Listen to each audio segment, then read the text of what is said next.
My wife yelled in front of everyone, "You'll never be good enough for me." I smiled and said softly, "Maybe you're right." Then I turned around, got in my car, and drove away without looking back. Hours later, one of her friends texted me, "You know what she said after you left?" I typed back, "What?" The restaurant was too loud for the conversation we were having.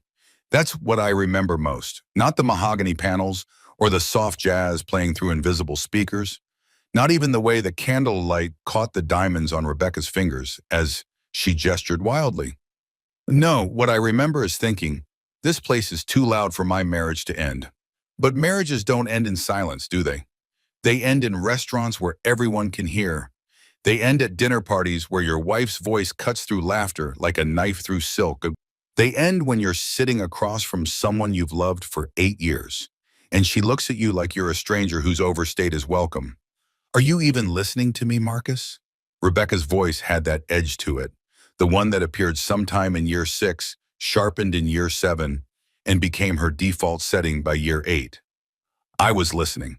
I'd been listening for years, listening to how my teaching salary wasn't enough, listening to comparisons between me and her father, her brother, her college boyfriend who'd sold his tech startup, listening to the slow erosion of we into I and you, as if we'd never been a team at all. "I'm listening," I said quietly, cutting into my steak. It was overcooked, but I didn't send it back. I never sent things back. Rebecca said that was part of my problem. I accepted mediocrity. She sent her salmon back twice. "Then tell me what I just said." I looked up at her. Even angry, she was beautiful. That had never changed. Rebecca wore her beauty like armor, and she knew it. Dark hair pulled back severely, highlighting cheekbones that could cut glass. Green eyes that used to look at me with warmth and now only held disappointment. "You said we need to talk about our future, about whether this is sustainable." Her lips pressed into a thin line. "So you were listening. And what do you think?" What did I think? I thought about the guy in my 6th period English class who'd stayed after school yesterday, crying because his father had left and he didn't know how to write about it for his college essay. I thought about how I'd sat with him for 2 hours, helping him find words for grief. I thought about driving home feeling like maybe I'd done something that mattered, only to walk through our front door and hear Rebecca on the phone with her mother. "I don't know how much longer I can do this, Mom. He's never going to be more than a teacher." "I think," I said carefully, "that we should have this conversation at home." "Why? So you can dodge it like you dodge everything else?" A couple at the next table glanced over. The woman's eyes held pity. I wondered if she was looking at me or Rebecca, or if pity was just the natural response to watching two people who'd once loved each other sit in a nice restaurant and pick at their wounds. "I'm not dodging anything, Becca." "Don't call me that." Her voice was sharp. She'd decided 6 months ago that nicknames were infantilizing. "My name is Rebecca." "Rebecca." I set down my fork. "What do you want me to say?" "I want you to tell me what you are going to do about us, about your career, about the fact that we're 34 years old and still living in a 2-bedroom rental because you refuse to even consider opportunities that would actually pay well." "I'm a teacher. That's what I do. That's what I've always done." "No." She leaned forward and her voice dropped to that dangerous whisper that somehow carried further than shouting. "That's what you've settled for. There's a difference, Marcus. There's a difference between having a calling and having no ambition." I'd heard this before. The script had variations, but the theme was constant. I wasn't enough. My job wasn't enough. Our life wasn't enough. I wasn't the man she'd thought she was marrying. The funny thing is, I was exactly the man she'd married. I taught high school English when we met. I taught it on our wedding day. I taught it yesterday, and I'd teach it tomorrow. She'd known this. She'd said she loved it. Loved that I was passionate about something, that I cared about making a difference. But somewhere between "I do" and "I don't know if I can do this anymore," making a difference had stopped being romantic and started being a liability. "What opportunity are you talking about?" I asked, though I knew. Her father had mentioned it last month at his birthday party, some position at his firm. Marketing maybe? Communications? Something that required a suit and a willingness to pretend I cared about quarterly earnings. "You know what I'm talking about, Daddy's offer. It's still on the table. It would triple your salary." "Marcus, triple." We could finally buy a house, have the life we're supposed to have. Supposed to have. As if life came with a blueprint and I'd somehow gotten the wrong copy. I don't want to work for your father. Of course you don't. Rebecca sat back and I watched something shift in her eyes. Resignation maybe, or relief. You don't want anything that requires you to step up. You're content to just exist, to be fine, to be adequate. The words hung in the air like smoke. Adequate. I'd been called worse. But something about that word, in her voice, in this moment, felt like a door closing, not slamming. That would have been kinder. Just closing softly, inevitably, the way doors close in houses where no one lives anymore. If that's how you feel, I started. It's not about how I feel, it's about reality. Look at us, Marcus. Look at where we are. My college roommate just bought her third rental property. Your friend Derek just made partner at his law firm. And we're sitting here arguing about whether you should take a job that would actually allow us to have a life. We have a life. Do we? She laughed, and it wasn't a kind sound. Do we really? When was the last time we went on a real vacation?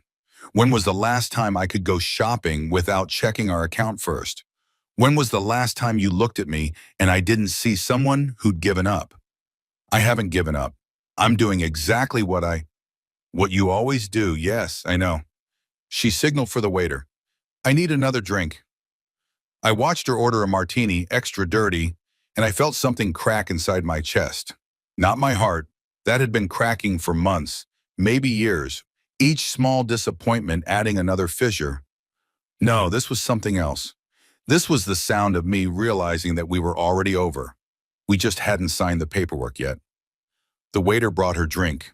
She took a long sip, and I noticed her hand was shaking slightly. She was nervous. Rebecca was never nervous. There's something else, she said. Of course there was. There's always something else. The thing under the thing, the real reason for the performance. I'm listening. Derek's firm is having a party next weekend, a big one. Partners, clients, everyone important. She wasn't looking at me. I want to go. Okay. Loan. The word landed like a stone in still water. The ripples spread slowly, inevitably. Why? Because I need to network. Because it's important for my career. Because she stopped, and for a moment, I saw something almost vulnerable in her eyes. Because I need to see what else is out there.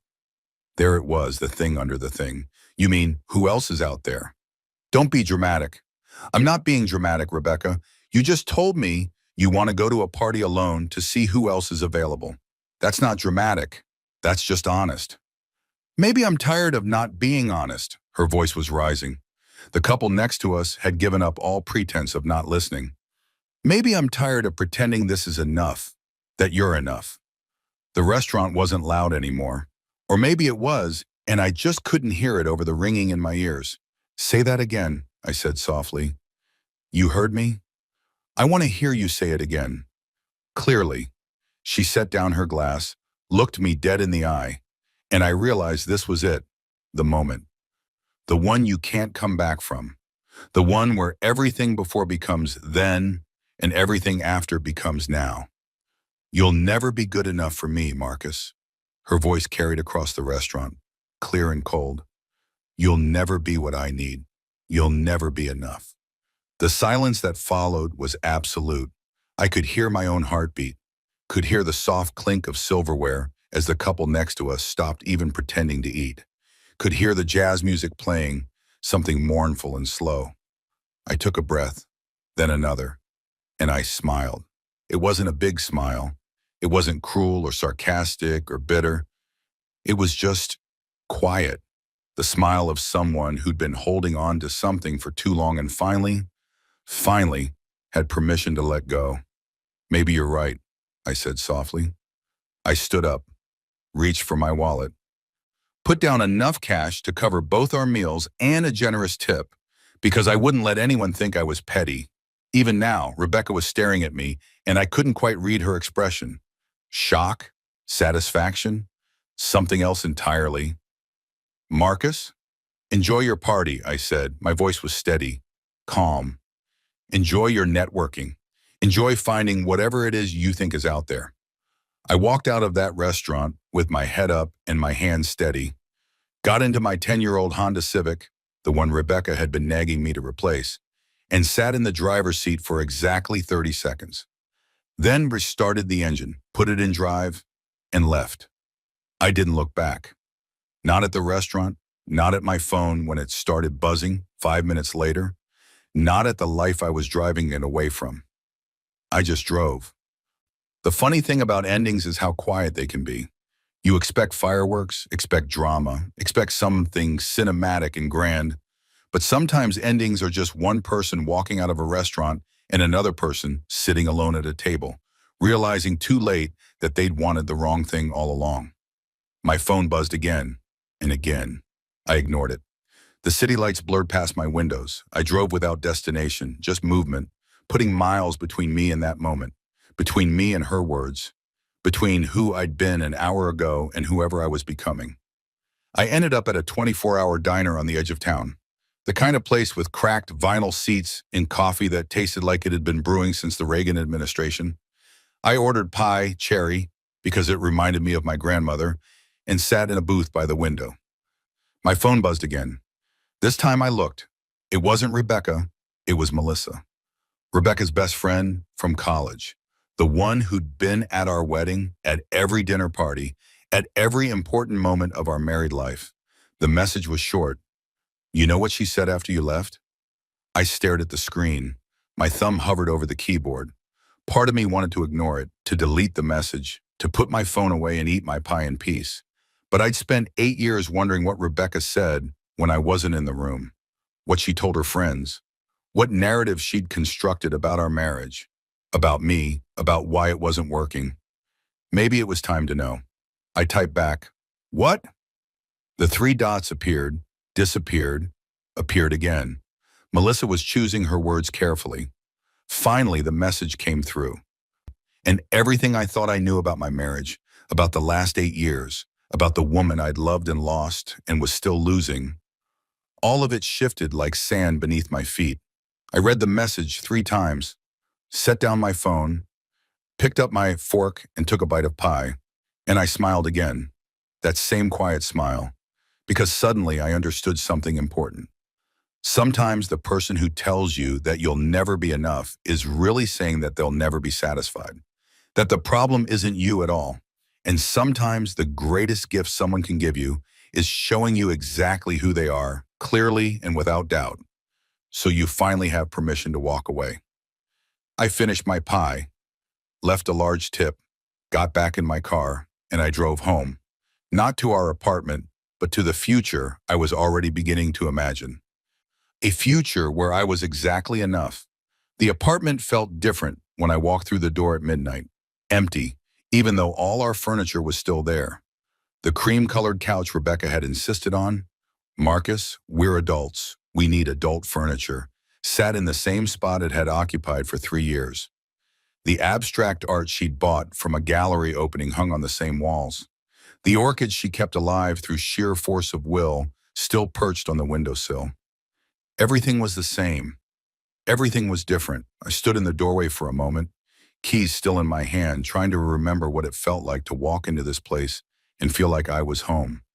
The memory was there, faint and distant, like a song you used to know all the words to, but can only hum now. My phone buzzed again. Melissa. 3 more messages had come through during my drive. I sat down on the cream-colored couch, carefully the way I'd learned to sit on it, because Rebecca said my sprawling would wear out the cushions, and opened my phone. The first message was the one I'd already read in the diner. "You know what she said after you left?" The second was the answer to my question. "What?" The third was what had made me smile into my cherry pie. She said, "Why isn't he fighting for me? Why is he just giving up?" Then she cried for 20 minutes. The 4th, 5th, and 6th messages had come while I was driving. "Marcus, I probably shouldn't tell you this, but you deserve to know. She's been planning this for weeks. Tonight wasn't spontaneous. She wanted you to make a scene, to beg, to prove that you couldn't live without her. That was the whole point. I'm so sorry. I should have said something sooner, but she's my friend, And I did not know how to. I'm just sorry. I read them again, then once more slowly, letting each word sink in. She'd been planning this. The humiliation, the public shaming, the carefully chosen words designed to cut deepest. All of it orchestrated, all of it premeditated. I should have been angry, should have felt that hot, righteous fury that makes people throw things and punch walls and send texts they regret in the morning. But I didn't feel angry. I felt free. Because here's the thing about manipulation. It only works when you don't see it coming. Once you see the strings, the puppet show loses its power. And Rebecca had just shown me every single string. My phone buzzed again. This time it was Rebecca herself. Where are you? We need to talk. Marcus, answer me. You can't just walk out like that. It was childish and embarrassing. I'm at home. When are you coming back? I counted them. 5 messages in 3 minutes. I could picture her, pacing our apartment. No, her apartment now, phone clutched in her hand, oscillating between fury and fear. She'd expected a fight, expected tears or anger or desperate pleas, expected me to play my role in her drama. I'd given her none of it, and now she didn't know what to do. I typed out a response, deleted it, typed another, deleted that too. Finally, I settled on something simple. I'm staying somewhere else tonight. We'll talk tomorrow. The response was immediate. Where? What do you mean somewhere else? This is your home. Was it though? Had it ever been? Or had I just been a guest in Rebecca's life, tolerated as long as I followed the house rules and didn't ask too much? I didn't respond. Instead, I opened my messages with Melissa again. Thank you for telling me, I typed. Can I ask you something? The 3 dots appeared immediately. Of course. How long have you known that she was planning this? A pause. Longer this time. I could almost feel Melissa's internal debate through the phone. Loyalty to her friend versus honesty to someone she'd known for 8 years.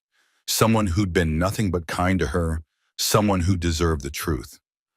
2 weeks, she finally wrote. She called me after your argument about the job. Said she was done settling. That she needed to make you see that you weren't enough, so you'd either change or leave. And if I changed, then she'd have the life she wanted, the house, the status, the husband with the impressive job title. And if I left, then she'd be free to find someone who already had those things. I sat with that for a moment, the casual cruelty of it, the cold calculation, the way I'd been reduced to a set of variables in someone else's equation. There's more, Melissa wrote. I don't know if I should tell you, but after tonight, I think you deserve to know everything. My heart rate picked up slightly. Tell me. The 3 dots appeared and disappeared several times. Finally, can I call you? I looked around the empty apartment. Rebecca would be calling soon, demanding answers, demanding my attention. If I was going to have this conversation, it needed to be now. Yes. The phone rang within seconds. I answered. Marcus? Melissa's voice was tight, strained. God, I feel terrible about this. Just tell me. She took a breath. Derek's party? Next weekend.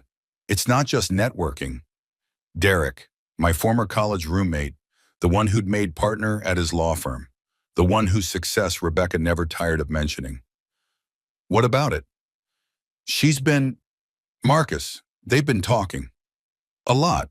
For months. The apartment seemed to tilt slightly. Talking. She says it's just friendship, that they reconnected at some alumni thing last fall, and they just have a lot in common. Professional interests, ambitions. A pause. But Marcus, I've seen the messages. I saw them on her phone at lunch last week. They're not just friendly. Are they sleeping together? I don't think so. Not yet, but the party next weekend, she trailed off, and I could fill in the rest. The party was supposed to be the next step, the transition point, the place where just friends became something else. And I was supposed to either make a scene that justified her moving on or meekly accept my obsolescence. Thank you for telling me, I said quietly. I'm so sorry, Marcus. You deserve better than this. You deserve better than her. We said our goodbyes. I hung up and sat in the silence of the apartment that wasn't mine anymore. My phone was buzzing again. Rebecca. 7 more messages, then a call, then another. I let them go to voicemail. Instead, I opened my laptop, started a new document, and I began to write. Not a letter to Rebecca. Not a plea or an accusation or a dramatic manifesto. Just notes, facts, a timeline. September, Rebecca reconnects with Derek at alumni event. October, first mention of Derek's success at dinner party. November, argument about money. Rebecca's father's job offer presented. December, Rebecca starts working late more frequently. January, Derek mentions his firm's annual party. Rebecca immediately interested. February, increasing arguments about my career, our future, my lack of ambition. March, tonight, the restaurant, the public humiliation, the planned exit strategy. I looked at the timeline, saw the pattern, saw how carefully she'd laid the groundwork, preparing her narrative, building her case. She'd wanted me to be the villain, the deadbeat husband who wouldn't provide, wouldn't change, wouldn't fight for his marriage. That way, when she moved on to Derek, successful, ambitious, wealthy Derek, everyone would understand. Everyone would sympathize with the poor woman who had tried so hard with a man who just wouldn't meet her halfway. It was brilliant, really. A perfect strategy, except for one small problem. I wasn't going to play along. My phone rang again. This time I answered. Marcus, finally, where the hell are you? Rebecca's voice was sharp, but I could hear the uncertainty underneath. I told you, somewhere else. That's not an answer. Are you at Derek's, one of your teacher friends? Interesting. She'd immediately jumped to Derek. Guilty conscience, maybe? Does it matter? Of course it matters. We had a fight, Marcus. Couples fight. You don't just disappear. We didn't have a fight, Rebecca. You performed a monologue in a crowded restaurant designed to humiliate me into submission. There's a difference, Nerista. Silence, then. I was upset. You weren't listening to me. You never listen. I listened to every word. I kept my voice level, calm. You said I'll never be good enough for you. You said I'll never be what you need. You said I'll never be enough. I listened very carefully. I didn't mean, yes, you did.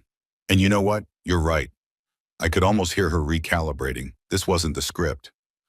Marcus, I'll never be enough for someone who measures worth in salary figures and job titles. I'll never be enough for someone who sees marriage as a strategic partnership rather than an actual partnership. I'll never be enough for someone who's already planning their exit while pretending to fight for their entrance. What are you talking about? Derek's party, next weekend, the one you want to attend alone. Her breath caught. How did you? It doesn't matter how I know. What matters is that I do. Nothing is happening with Derek. We're just friends. Rebecca, I really don't care. And the shocking thing was, I meant it. Somewhere between the restaurant and this moment, I'd stopped caring about her betrayal and started caring about my freedom. You don't mean that. I do. You can go to the party. You can network. You can pursue whatever future you think you want with whoever you think can give it to you. I'm not going to stop you. So that's it? 8 years and you're just giving up? No, I said quietly. I'm not giving up. I'm waking up. There's a difference. This is ridiculous. You're being dramatic. Am I? Or am I finally being honest? Tell me something, Rebecca. When did you stop loving me? Was it gradual or was there a specific moment? Silence. Because I think I can pinpoint the moment you stopped seeing me as a person and started seeing me as a problem to be solved. It was about 6 months after we got married. You introduced me to your new colleagues at that firm mixer, remember? And one of them asked what I did, and when you said high school teacher, her face did that thing. You know the one, that, oh, how nice expression. The polite condescension. Marcus. And I saw something shift in your eyes, like you were seeing me through her perspective instead of your own. And from that moment on, I wasn't Marcus anymore. I was your disappointing husband, the one who needed to be fixed or replaced. That's not fair, isn't it? Then tell me I'm wrong. Tell me you haven't been planning this. Tell me tonight wasn't rehearsed. The silence stretched out. In it, I heard everything I needed to know. I'm staying at a hotel tonight. I said finally. Tomorrow I'll come by when you're at work and get some things. We can figure out the rest later. The rest? The divorce, Rebecca. We both know that's where this is going. You can't just decide that unilaterally. I'm not. You decided it weeks ago. I'm just agreeing with you. I hung up before she could respond. My hands were shaking, not from anger or fear, but from adrenaline, from the sheer weight of that conversation, of those words, of the life I was systematically dismantling with each sentence. I grabbed a duffel bag from the hall closet and started packing. Clothes, toiletries, my laptop, the photo of my grandmother that I kept on the nightstand, the only picture in the apartment that Rebecca hadn't chosen. I looked around one more time, at the cream-colored couch, at the abstract art, at the orchids on the windowsill. None of it was mine. None of it had ever been mine. I picked up my bag and walked out, locking the door behind me. The hotel I found was nothing special. A Holiday Inn near the highway, the kind of place that smelled like industrial cleaner and instant coffee. But the bed was comfortable, the sheets were clean, and nobody there cared that my marriage was ending. I lay in the dark, staring at the ceiling, phone silent beside me. Tomorrow everything would begin. The lawyers, the division of assets, the explanations to friends and family. The whole messy, painful process of untangling two lives that had been woven together for 8 years. But tonight I just breathed. And for the first time in longer than I could remember, I felt like I could breathe deeply. My phone buzzed one last time. Another message from Melissa. Are you okay? I typed back. I will be. Because it was true. Not yet, maybe, but eventually. I would be okay, better than okay. I would be free. Dawn came through the hotel curtains like an unwelcome guest, gray and persistent. I'd slept in fits, an hour here, 30 minutes there, separated by long stretches of staring at the ceiling and listening to the hum of the heater and the occasional slam of a door somewhere down the hall. Somewhere around 4 a.m., I'd given up entirely and opened my laptop. Started researching divorce attorneys. Read articles titled 10 Things to Know Before Filing and How to Protect Your Assets in a Separation. Filled a notepad with practical questions. Joint accounts, lease agreement, health insurance, the mundane logistics of dismantling a life. By 6 a.m., I was in the hotel gym, a cramped room with 2 treadmills and a weight bench that had seen better days. I ran until my legs burned and my lungs ached, and I couldn't think about anything except the next step, the next breath, the rhythm of my feet hitting the belt. By 7 a.m., I was showered and dressed in yesterday's clothes, sitting in the hotel restaurant with a coffee that was significantly better than I'd expected, and a plate of scrambled eggs I couldn't quite bring myself to eat. My phone sat face down on the table. I'd turned off the notifications somewhere around 2 a.m. after the messages had climbed past 50. Rebecca, her mother, her sister, even her father, which was unusual. He typically stayed out of what he called marital dramatics. I didn't want to see them yet. Didn't want to read whatever justifications or accusations or desperate reconciliation attempts they contained. I needed this morning, this quiet, this space to think. More coffee, hun. The waitress was probably in her 60s, with the kind of face that suggested she'd seen everything twice and wasn't impressed either time. Her name tag read Dorothy. Please, Brian, I said. She refilled my cup, glanced at my untouched eggs. Rough night. You could say that. Let me guess. Work or woman? I laughed despite myself. Woman. They usually are. She pulled out the chair across from me and sat down without asking. The kind of bold familiarity that only works when someone's genuinely kind. Married? For now? Ah, she nodded sagely. That kind of rough night. You want some advice from someone who's been divorced twice? Sure, why not? Don't make any big decisions on no sleep and bad emotions. Whatever you're planning, signing papers, sending angry texts, making grand gestures, wait 24 hours. See how it sits in the cold light of day. She stood up, patted my shoulder. And eat your eggs. Starving yourself won't hurt her. Just you. She walked away before I could respond, moving to the next table where a businessman was arguing with someone on his phone. I looked down at my eggs, took a bite. They were good, fluffy, well-seasoned. I ate them mechanically, following Dorothy's directive more than any actual hunger. My phone vibrated against the table. I'd forgotten I'd left the vibration on. The screen lit up. Rebecca calling. I let it go to voicemail. Then immediately, Rebecca calling again and again. On the fourth call, I answered. Not because I wanted to, but because I knew she'd keep calling until I did. And the businessman 3 tables over was already giving me annoyed looks. What, Rebecca? Finally, I've been trying to reach you all night. Where are you? Her voice was different than last night, smaller. The bravado from the restaurant had evaporated, replaced by something that sounded almost like fear. Hotel. Which one? Does it matter? Marcus, please, we need to talk. Actually talk. Not whatever that was last night on the phone. I thought I was pretty clear last night. You were upset. You had every right to be upset. I said things I shouldn't have said, and I'm sorry. Sorry. The word hung in the air between us, and I waited to feel something. Relief maybe, vindication. Even anger would have been appropriate, but I felt nothing, just tired. Okay, I said, okay? That's all you have to say? What do you want me to say, Rebecca? I want you to tell me we can fix this, that we can go to counseling, that 8 years means something to you. 8 years, I thought about those years. The good ones at the beginning, weekends spent in bed reading the Sunday paper, cheap wine and cheaper takeout, laughing at nothing. Then the middle years, where the laughter got less frequent and the silences got longer.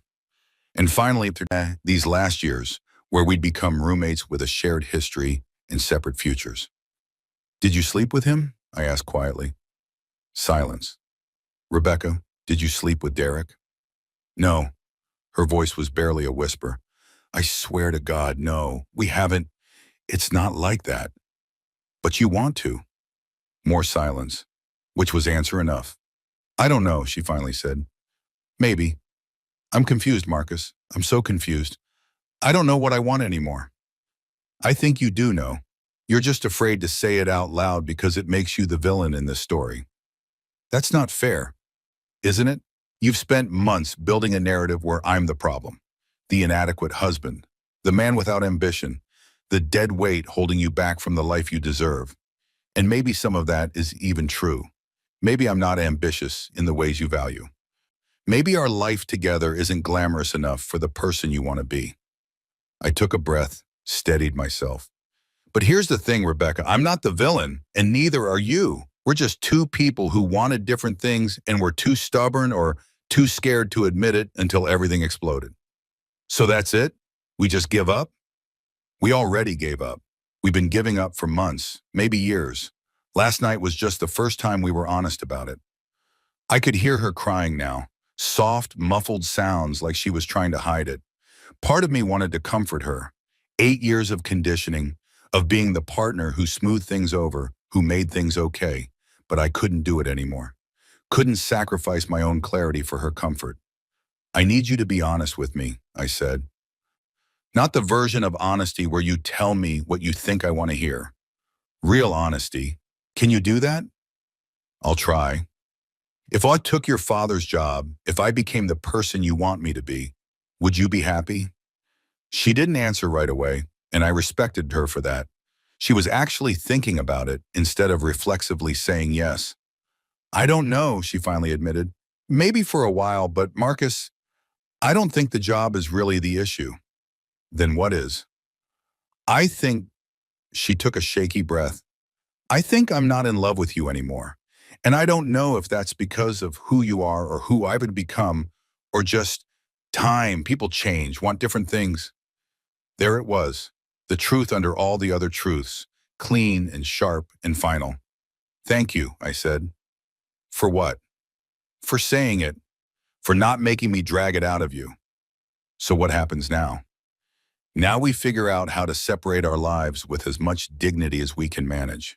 No more public scenes, no more fighting. We get lawyers, we split everything fairly, and we move on. Just like that, just like that. What about Derek's party? Her voice was small. I almost laughed. Even now, with our marriage crumbling around us, she was thinking the next opportunity. Go to the party, Rebecca. Do whatever you need to do. You don't need my permission anymore. Marcus, I mean it. We're done, not angry done, or maybe we can work it out done. Just done. You're free to pursue whatever future you want. I could hear her breathing on the other end of the line, could imagine her sitting in her apartment, trying to process this. She'd wanted this, had orchestrated this, but now that it was actually happening, the reality was probably hitting her differently than she'd imagined. I never meant to hurt you, she said. I know, but you did anyway. We hurt each other. That's what happens when two people try to force something that stopped working a long time ago. I'm sorry. Me too. We sat in silence for a moment, a shared silence, maybe the last one we'd ever have. I'll come by the apartment at noon, I said. Get the rest of my things. Will you be at work? I can be. That's probably better, easier. Okay? Okay. I hung up before either of us could say anything else. Before the reality of what we'd just done could sink in enough to make one of us backtrack or hesitate or try to salvage something that was already ash. Dorothy appeared at my table again, coffee pot in hand. She'd clearly been hovering, probably listening. I didn't mind. Feel better? She asked. Strangely, yes. That's because the truth always feels better than the sour, even when the truth hurts. She refilled my cup again. What are you going to do now? Get my stuff, find an apartment, call a lawyer. Sounds like a plan. You got people, friends, family? I thought about it. My parents lived 3 states away. My brother was in the military, currently deployed. I had colleagues at school, but we weren't particularly close outside of work. Derek had been my best friend in college, but that relationship had died a quiet death over the years, especially now given the circumstances. Not really, I admitted. Then make some. People going through hard times need people. Don't be one of those guys who tries to tough it out alone and ends up bitter. She walked away again, and I sat with her words. My phone buzzed, a text from Melissa. How are you holding up? I typed back, better than expected. Thank you again for last night. Of course, listen, I know this is weird, but do you need help moving your stuff? I have the day off. I stared at the message. Rebecca's best friend, offering to help me move out. The irony wasn't lost on me. Won't that put you in an awkward position? Probably, but you need help and I'm offering. Plus, Rebecca and I need to have a conversation about friendship and loyalty anyway. I smiled despite everything. Noon at the apartment? I'll be there. I finished my coffee, paid my bill, and left Dorothy a tip that was probably too generous. She gave me a knowing smile as I left. The drive back to the apartment felt surreal. Just yesterday, I'd driven this road thinking about lesson plans and grocery lists and whether I'd remembered to pay the water bill. Normal things, married person things, now I was driving it to collect my belongings and leave for good. I pulled into the parking lot at 11:45.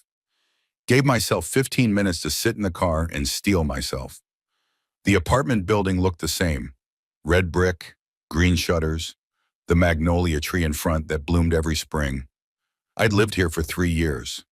Had thought I'd probably live here longer until we could afford to buy a house. But that future was gone now. That version of my life had ended somewhere between the appetizers and the main course at an overpriced restaurant. Melissa pulled up at 11:58 in a white SUV. She got out, saw me sitting in my car, and walked over. I rolled down the window.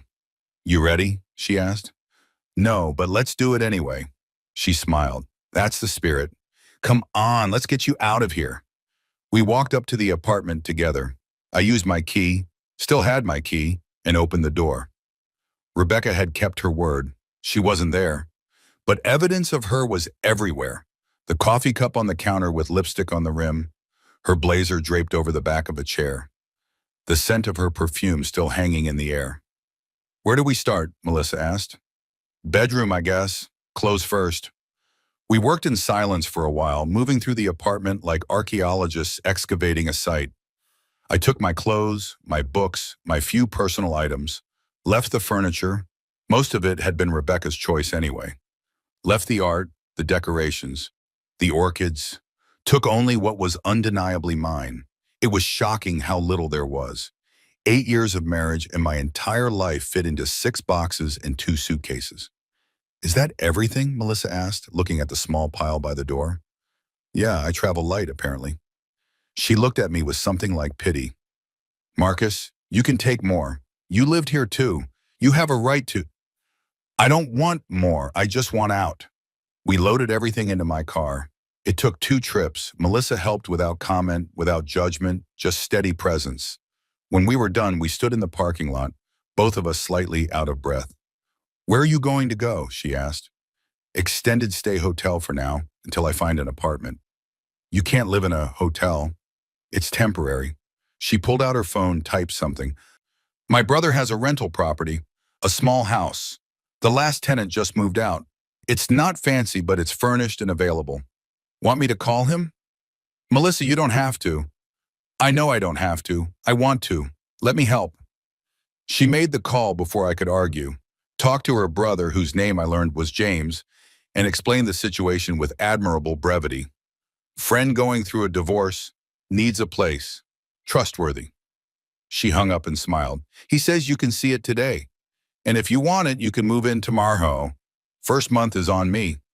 I can't let you. You can and you will. Consider it my apology for not saying something sooner about Rebecca's plans.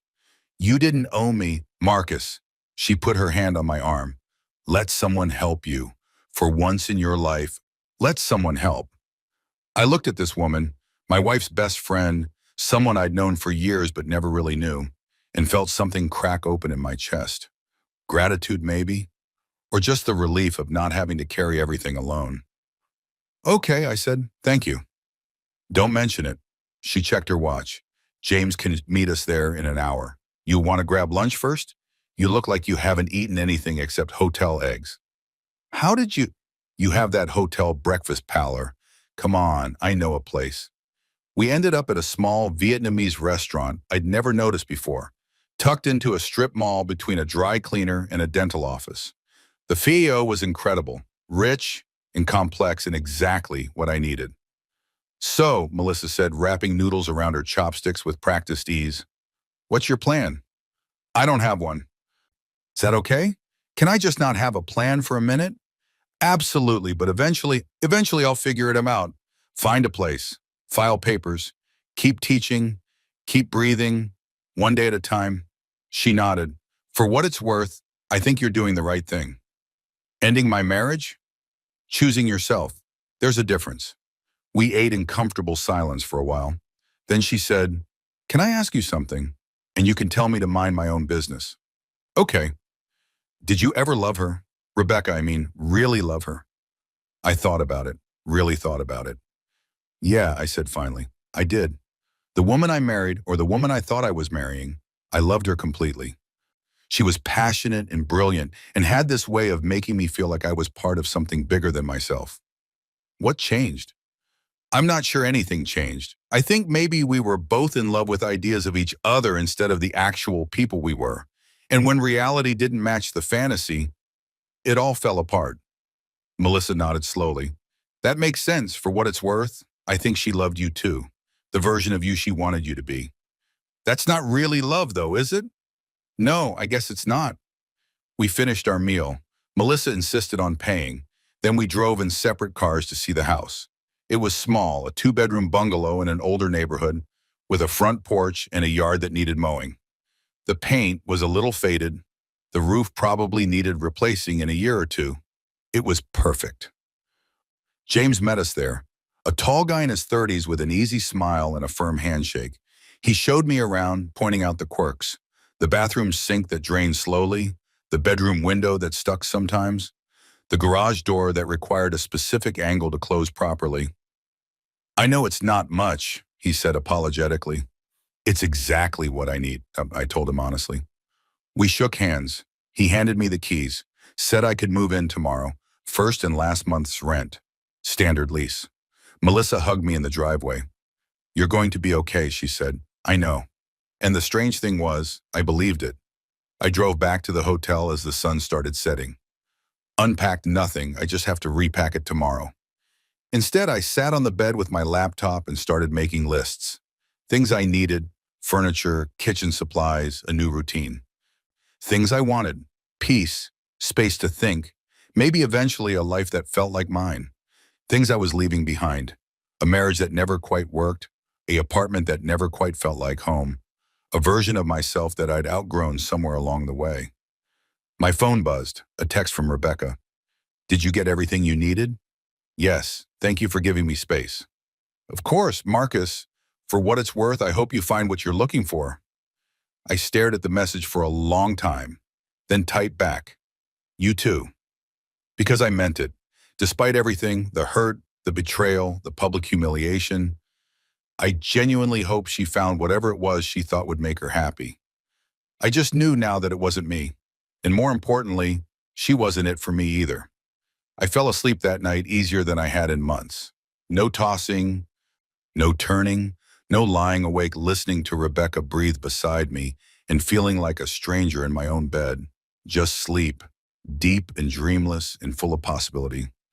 Tomorrow, I'd move into my new house. Tomorrow, I'd start my new life. Tomorrow, I'd begin figuring out who Marcus was when he wasn't defined by being Rebecca's husband. But tonight I just rested, and that was enough. Moving day arrived with unseasonable warmth and a sky so blue it hurt to look at. I woke up in the hotel room at 6 a.m., my body still hadn't adjusted to sleeping past dawn, and stared at the ceiling for exactly 3 minutes before getting up. 6 boxes, 2 suitcases, 1 confused man. That's what was moving into James's rental house today. I'd called in sick to school, the first sick day I'd taken in 2 years. Left a voicemail for Principal Matthews at 5 a.m. saying I had a family emergency, which was technically true if you counted your family falling apart as an emergency. By 7 a.m., I was checked out of the hotel and sitting in my car in the empty parking lot, eating a gas station breakfast sandwich that tasted like cardboard and regret. My phone sat in the cup holder, deliberately face down. I knew what was on it. Messages from Rebecca's mother, Carol, who'd apparently heard about the separation and had opinions. Messages from my own mother, 3 states away, who Carol had somehow found and called. Messages from colleagues who'd heard through the grapevine that I was going through something. The gossip mill at Whitmore High School was efficient. I'd give it that. But I wasn't ready for any of those conversations yet. Wasn't ready for the explanations and justifications and the inevitable question, did you try everything to save it? Had I'd tried being patient, tried being understanding, tried changing myself into someone more acceptable, more ambitious, more enough. But I hadn't tried the one thing that mattered, being honest about the fact that we'd stopped working a long time ago. I finished my sandwich, wiped my hands on a napkin, and drove to the house. My house. The words felt strange. For 3 years, my house had meant the apartment I shared with Rebecca. Before that, it was my cramped graduate school studio. Before that, my parents' place. I'd never had a house that was just mine. The bungalow looked different in the morning light. Better somehow. The shabby paint seemed weathered instead of neglected. The overgrown yard looked natural rather than unkempt. The porch, God, when was the last time I'd had a porch? Seemed to promise quiet mornings with coffee and a book. I sat in the driveway for a moment, keys in my hand, trying to feel something momentous. This was supposed to be a big moment, wasn't it? The first day of the rest of my life. The phoenix rising from the ashes. All those cliches that people use when their lives implode and rebuild. But I didn't feel momentous. I just felt tired and a little hungry despite the breakfast sandwich. My phone rang. I checked it despite myself. Melissa. Hey, I answered. Hey yourself. You at the house?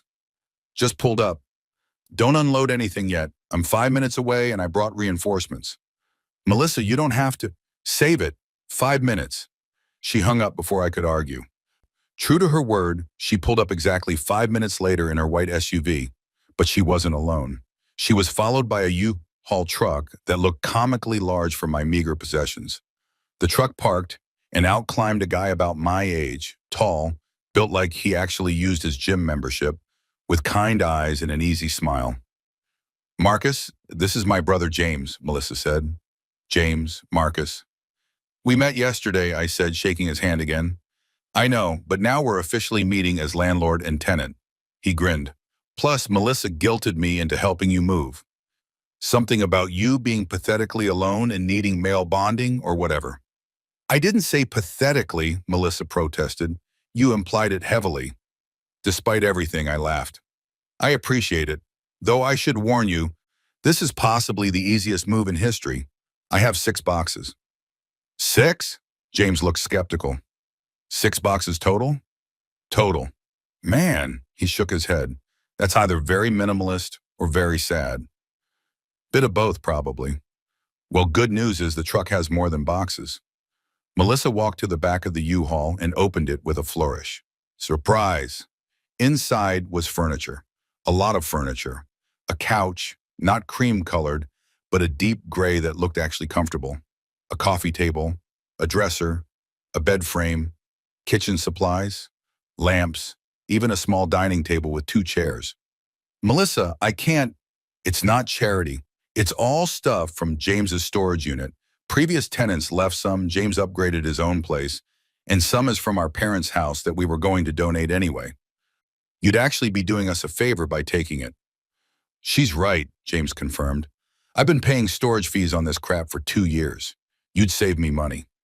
I looked at the furniture, mismatched but functional, nothing fancy but all perfectly usable, and felt that crack in my chest widen a little more. Okay, I said quietly. Thank you. Don't mention it. Now come on, let's get this done. I've got a date at 3 and I need to shower first. We worked for the next 2 hours, hauling furniture and boxes into the house. James was one of those people who made everything seem effortless, lifting couches with casual strength, fitting furniture through doorways with spatial reasoning that bordered on genius. Melissa directed traffic with the confidence of someone who'd orchestrated many moves, telling us where things should go, rearranging when it didn't look right. And I just followed instructions, grateful to let someone else make decisions for a while. By noon, the house was furnished, my 6 boxes were unpacked, my clothes were in the dresser and closet. My books were on a shelf James had mounted on the living room wall. It looked like someone lived here, I lived here. Pizza? Melissa asked, phone already out. There's a good place that delivers. You've done enough. Pizza isn't a favor, Marcus. It's lunch. Stop arguing and tell me what you want on it. We ended up on the porch, my porch, eating pizza and drinking the beer James had brought, watching the neighborhood slowly wake up around us.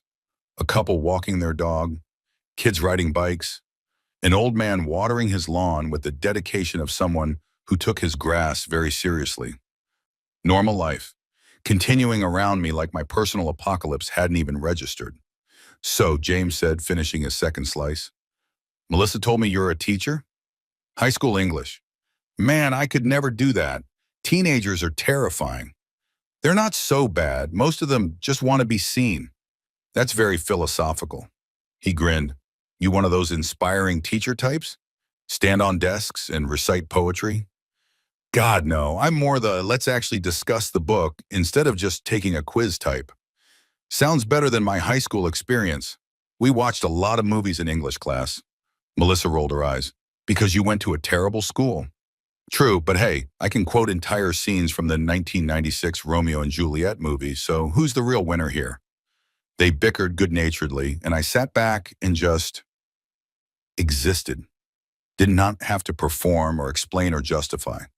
Just existed in the moment, eating pizza on my porch with people who were quickly becoming friends. My phone buzzed. I checked it reflexively. Rebecca, can we talk, please? I stared at the message, felt Melissa's eyes on me. Her? She asked quietly. Yeah. You don't have to respond right now or at all. I know, but I did respond because putting it off would just make it worse. Not today. I need space. We can talk next week about logistics. The reply was immediate. Okay, I understand. Then a moment later, are you doing okay?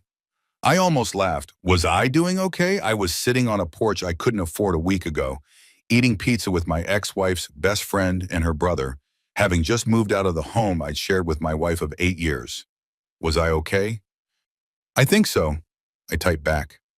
Because it was true. I wasn't great, Wasn't whole, wasn't healed.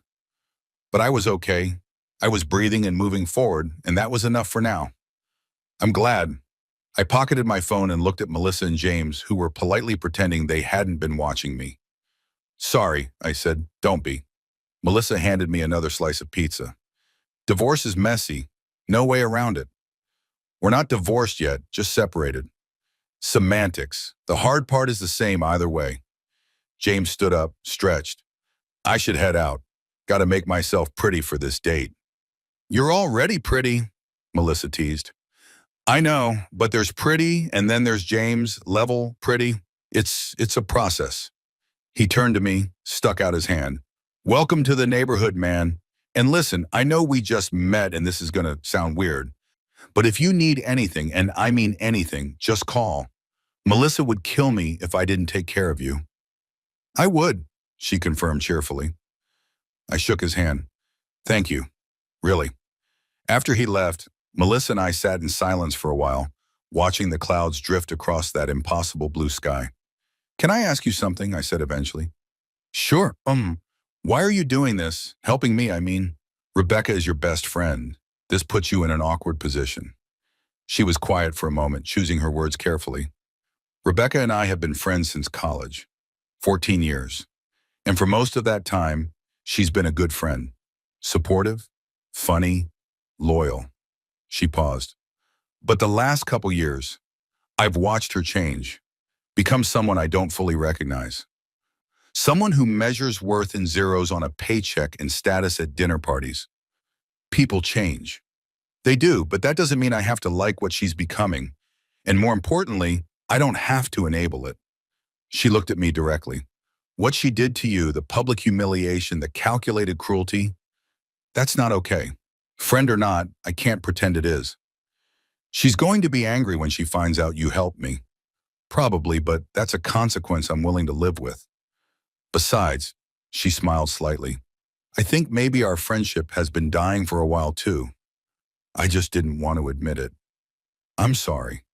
Don't be. Sometimes things end. Doesn't make them meaningless. Just means they've run their course. She stood up, grabbed her purse. I should go too. Let you settle in. Melissa, I stood as well. Thank you for everything. For telling me the truth about Rebecca's plans, for helping me move, for the furniture, for just being decent when you didn't have to be. She hugged me, quick and unexpected. You're a good guy, Marcus. Don't let this make you cynical. Don't let her turn you into someone bitter. I'll try. Good, now I mean it. Call if you need anything. Even if it's just someone to talk to at 2 a.m. when the loneliness gets too loud. After she left, I stood on the porch for a long time, watching the sun track across the sky. The old man had finished watering his lawn and was now sitting on his own porch, reading a newspaper like it was still 1990. He looked up, caught me staring, and waved. I waved back. You just move in? He called over. Yeah, today. Welcome to the neighborhood. I'm Herbert. Next door. He pointed to his house, a neat little bungalow that looked exactly like mine, but better maintained. Marcus, nice to meet you. You married, Marcus? The question shouldn't have hurt. It was a normal question, a neighborly question, but it landed like a punch anyway. Separated, I said, testing out the word. Herbert nodded sagely. My wife passed 3 years ago. Been on my own since. It's an adjustment. I'm sorry for your loss. Thank you, and I'm sorry for yours. Different kind of loss, same kind of loneliness, though. He folded his newspaper. You need anything, salt, sugar, someone to water your plants when you're gone? You just knock. I appreciate that. We look after each other on this street. That's what neighbors do. He went back to his newspaper, and I went back inside my house. My house. I walked through it slowly, really looking at it for the first time. The hardwood floors that needed refinishing but had good bones. The kitchen with its outdated appliances, but decent counter space. The bedroom with the window that stuck, but let in perfect morning light. It wasn't much. It was nothing like what Rebecca had wanted. No granite countertops, no stainless steel, no open floor plan perfect for entertaining. But it was mine. wholly and completely mine. I stood in the middle of the living room and just breathed. Then I did something I hadn't done in years. I turned on music. Not something Rebecca would approve of. She had opinions about music, specific genres for specific moods. But something I wanted. Pulled up an old playlist on my phone, stuff from college I hadn't listened to in forever. The Shins, Death Cab for Cutie, The National. Songs about longing and loss and finding meaning in the spaces between.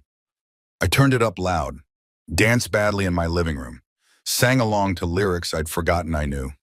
And for the first time since walking out of that restaurant, I felt something other than numbness or pain or tired resignation. I felt alive. My phone rang. Unknown number. I almost didn't answer, but something made me pick up. Hello? Mr. Thompson, this is Principal Matthews. Shit, my boss. I'd forgotten about the sick day excuse. Principal Matthews, I'm sorry about calling in. Is everything all right? Carol Henderson called me this morning, said there was a situation with you and her daughter. Carol, of course Carol had called, probably wanted to make sure I looked like the bad guy professionally too. It's personal, I said carefully. I'm handling it. I see. A pause. Marcus, I'm going to be direct with you. Are you able to come back to work on Monday? Because if you're dealing with something that requires more time, we can arrange for a substitute. Your students deserve consistency. He wasn't wrong, and I appreciated that he was asking rather than assuming. I'll be there Monday, I said. I promise. This was just, I needed one day to get some things sorted. All right, but Marcus, if you need support, HR has resources, counseling services. Don't try to handle everything alone. Thank you, I appreciate that. After we hung up, I sat down on my new couch, the comfortable gray one that didn't require careful sitting, and thought about Monday, about walking back into school, about the inevitable questions and curious looks and hushed conversations that would stop when I entered the teacher's lounge, about having to be professional Marcus, put together Marcus, Marcus who had his shit handled, when I felt like I was held together with duct tape and stubbornness. But that was Monday's problem. Today, I was just going to Maher, in my house with my music and my thoughts and my new beginning. I spent the rest of the afternoon doing mindless things, organized my kitchen, the 4 plates and 3 bowls and mismatched silverware that constituted my culinary arsenal, hung up my clothes, set up my laptop on the small dining table, made a grocery list, coffee, bread, eggs, milk, peanut butter, the basics, added a plant. Because Herbert had mentioned watering plants, and I thought maybe I should have something alive to take care of, even if it was just a succulent. As evening fell, I sat on my porch again, was going to have to get a chair out here. The steps were going to get old fast, and watched my new neighborhood settle into twilight. Lights coming on in windows, the smell of someone grilling, kids being called in for dinner. Herbert sitting on his porch too, raising a beer in my direction. I raised my water bottle back. Normal life all around me, and I was part of it now. Just Marcus, not Rebecca's husband, not the disappointing son-in-law, not the teacher who should want more. Just Marcus, sitting on his porch, watching the day end. My phone buzzed one more time, a text from a number I didn't recognize. Hey, it's James. Melissa gave me your number. How's the first day in the new place? I smiled and typed back. Strange, good, quiet. Quiet is underrated, enjoy it. And seriously, if you need anything, just holler. Thanks, man. Also, there's a poker game every other Thursday at my place. Low stakes, high bullshit. You're invited if you want. Poker. I hadn't played poker since college. Rebecca thought gambling was tacky, even the friendly kind. I'd like that, I typed. Cool. Next one's in 2 weeks. I'll text you the address. After he signed off, I just sat with my phone in my hands, thinking about how weird life was. How you could wake up one morning thinking you knew exactly what your life looked like, and by evening you were sitting on a different porch, making plans with people you barely knew, feeling more yourself than you had in years. The stars were starting to come out. Real stars, visible ones. The apartment had been too close to downtown, too much light pollution. But here in this older neighborhood with its trees and its quiet, I could actually see them. I made a mental note to look up constellations. Rebecca had thought astronomy was boring. Why stare at dead light? But I'd always been fascinated. Another thing I could do now, could be interested in without judgment or dismissal. I went inside as the mosquitoes started biting, made myself a sandwich for dinner. Peanut butter and the last of the hotel jam packets I'd saved. Ate it standing at the kitchen counter, looking out at my small backyard with its overgrown grass and potential. Then I took a shower in my bathroom with the slow drain, put on clean clothes, sat on my couch with a book I'd been meaning to read for months, and I just existed. No television Rebecca wanted to watch, no conversation I needed to navigate carefully, no tension humming under every interaction, just quiet, just peace, just the sound of pages turning and my own breathing. Around 11, I got ready for bed, stood in my bedroom, and looked at the bed Melissa and James had set up, the same bed I'd slept in with Rebecca for 3 years. For a moment, I hesitated. All those memories attached to that furniture, all those nights of slowly growing distant. Then I thought, it's just a bed. It doesn't have to mean what it used to mean. I can make it mean something new. I climbed in. The sheets were new. Melissa had thought of everything. They smelled like fresh laundry and possibility. I turned off the light, lay in the dark, waited for the loneliness to hit, the regret, the second guessing. But it didn't come. Instead, I felt light, like I'd been carrying something heavy for so long, I'd forgotten what it felt like to stand up straight, and now my spine was finally remembering its natural curve. I pulled out my phone one last time, opened my notes app, started a list. Things I want to do now that I can. Learn to cook something other than pasta. Take a photography class. Read poetry without someone sighing dramatically. Travel somewhere cheap and weird, just because. Make friends who don't know me as half of a couple. Figure out who Marcus is when he's just Marcus. I added one more. Be okay with being alone. Then I set my phone aside, closed my eyes, and fell asleep in my house, in my bed, in my new life. And I slept better than I had in years. Monday morning arrived with rain, the soft, persistent kind that turns everything gray and makes you want to stay in bed forever. I woke up at 5:30 a.m., disoriented for a moment about where I was. The ceiling was wrong, the light was wrong, the sounds were wrong. Then I remembered, this was my ceiling now, my light, my sounds. I lay there for a few minutes, listening to the rain tap against the window that stuck, and thought about the day ahead. My first day back at Whitmore High since everything had imploded. My first day as separated Marcus instead of married Marcus. The thought made my stomach clench. I forced myself out of bed, showered in the bathroom with the slow drain, and stood in front of my closet trying to decide what someone going through a divorce wore to teach high school English. I settled on what I always wore, khakis, button-down shirt, tie, the armor of respectability. The uniform of someone who had his life together, even when he absolutely didn't. Coffee helped. The small pot I'd bought at Target yesterday made terrible coffee, but it was caffeinated and hot, which was all that mattered this evening. I arrived at school at 7:15, earlier than necessary, but late enough that the parking lot wasn't empty. I didn't want to be the first one there, didn't want to sit alone in my classroom building up anxiety, but I also didn't want to rush in right before first period, didn't want to look like I was hiding. The hallways smelled like they always did, floor cleaner, teenage body spray, and that indefinable scent of institution. Fluorescent lights hummed overhead, lockers slammed, someone's phone was playing music too loud. Normal. Everything was completely normal. Except I felt like I was walking through it wearing a sign, failed husband, marriage collapsed, feel free to stare. Marcus! I turned to see Jessica Chen, who taught AP History and had the classroom next to mine. She was walking toward me with a carefully neutral expression.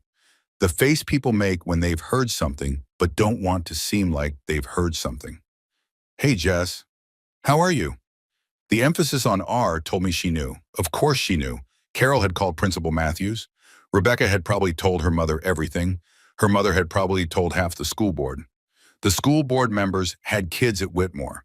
And teenagers were the most efficient gossip network ever created. I'm okay, I said. Because what else do you say?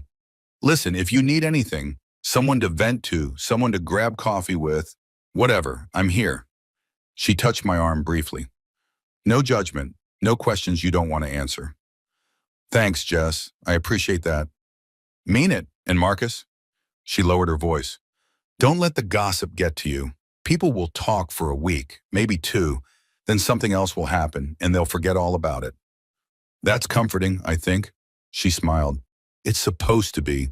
Now come on, we've got 45 minutes before first period and I made cookies yesterday. Stress baking, you look like you could use one. Her classroom was exactly like mine. Same industrial carpet, same white walls, same motivational posters that the administration insisted we display.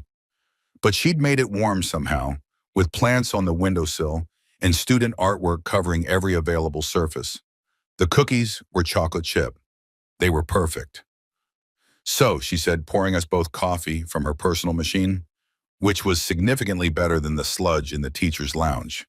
You want to talk about it, or you want to talk about literally anything else? Anything else, please. Done. Did you watch the game yesterday? We talked about basketball, a topic I knew nothing about but appreciated anyway, until other teachers started filtering in. Tom Rodriguez from the science department, Sarah Kim, who taught freshman English, others whose names I knew but couldn't quite remember in my current state. They all had that same carefully neutral expression. That same, I've heard something, but I'm not going to mention it unless you do face. It was exhausting. By the time first period started, I felt like I'd run a marathon of polite concern. But then my students walked in, juniors, first period AP literature, and something shifted. They had no idea. To them, I was just Mr. Thompson, same as always. The guy who made them actually read the books instead of relying on SparkNotes. The guy who asked hard questions and actually listened to their answers. Okay, I said, once they'd settled into their seats. Last week we started The Great Gatsby. Who actually read chapters 3 and 4? About half the hands went up, normal ratio. And who read the SparkNotes summary? A few honest souls raised their hands. I appreciated the honesty. Fair enough. Let's talk about Gatsby's parties. What's Fitzgerald doing there? What's the point of all that excess? And just like that, I was teaching again, doing the thing I actually knew how to do, the thing that made sense when nothing else did. A kid named James, not my landlord James, a different James, a quiet kid who always sat in the back, raised his hand tentatively. Mr. Thompson, I think the parties are like a disguise, like Gatsby is trying to become someone he's not, and the parties are part of the costume. Interesting. Say more about that. Well, he's throwing these huge parties for people he doesn't even know, right? He's not actually enjoying them. He's performing, being the person he thinks he needs to be to get what he wants. I felt that observation land somewhere in my chest. That's a really perceptive reading, James. Anyone want to build on that? The discussion took off from there, students bouncing ideas off each other while I facilitated. This was what I loved about teaching, these moments when they actually engaged, when they stopped seeing books as homework and started seeing them as mirrors. The period flew by, then second period, then third. By lunch, I was exhausted but also strangely energized. I'd made it through half the day. I was doing it. The teacher's lounge was packed. Rainy days meant no one was eating outside or in their cars. I grabbed my lunch from my bag and looked for a place to sit. Jessica waved me over to her table. Tom was there too, and Sarah, and a few others I knew casually. I sat down, unwrapped my sandwich, peanut butter again, I really needed to grocery shop, and tried to look like someone comfortable in his own skin. Marcus? Tom leaned forward. Question about the junior curriculum. Are you guys still teaching Death of a Salesman, or did they finally approve the switch to Fences? Shop talk. Blessed, normal shop talk. Still Salesman. The committee meets next month to reconsider. That play depresses the hell out of me, Sarah said. Every year, watching 16-year-olds discover that the American dream is a lie. That's literally the point, Jessica argued. That's why it's important. They debated curriculum while I ate in my sandwich and just existed in the normalcy of it. Work complaints, pedagogical disagreements, gossip about which administrators were pushing what initiatives. No one mentioned Rebecca. No one asked about my weekend. No one looked at me with pity. It was perfect. Then Carol Henderson walked into the teacher's lounge. Carol didn't work at Whitmore. She was on the school board, which meant she had access but no actual reason to be in the teacher's lounge during lunch. But there she was, scanning the room like a missile seeking a target. Her eyes found me. Marcus? She approached our table with the determination of someone on a mission. I need to speak with you. The table went quiet. Jessica's hand found my arm under the table, a gesture of support. Carol, this isn't really a good time. It won't take long. Privately, please. Every eye in the teacher's lounge was on us now. The gossip network was about to get fresh content. I stood up because refusing would cause a bigger scene. 5 minutes. We walked out into the hallway. Carol's heels clicked against the linoleum with sharp precision. What you're doing to my daughter is unconscionable, she said, not even waiting until we were fully out of earshot. I'm not doing anything to Rebecca. We're separating. It's mutual. Mutual? Her voice went up an octave. You walked out on her in the middle of a restaurant. You humiliated her in front of everyone. And now you're refusing to even talk to her about reconciliation? Carol, with all due respect, you weren't there. You don't know what happened. I know that my daughter is heartbroken. I know that she's willing to work on things, to go to counseling, to do whatever it takes, and you're just giving up. I took a breath, counted to 5. Rebecca told me she's not in love with me anymore. Those were her words, not mine, so forgive me if I'm not jumping at the chance to go to counseling to fix something she's already decided is broken. Carol's face went red. She was emotional. She didn't mean it. She meant it. And honestly, I think she's right. We haven't been working for a long time. We're just finally being honest about it. Because you're too stubborn to accept help. My husband offered you a good job, a real career, and you threw it back in his face. I'm a teacher. That is a real career. And now you're content to just throw away 8 years of marriage because you won't step up and be the man Rebecca needs. There it was, the core belief, the fundamental assumption that I was the problem. I was the one who needed to change. I was the one who wasn't enough. Carol, I said quietly, I need to get back to work. If Rebecca wants to talk to me about logistics, dividing assets, filing paperwork, she can call me. But I'm not discussing our marriage with you. That's between Rebecca and me. You're making a mistake. Maybe, but it's my mistake to make.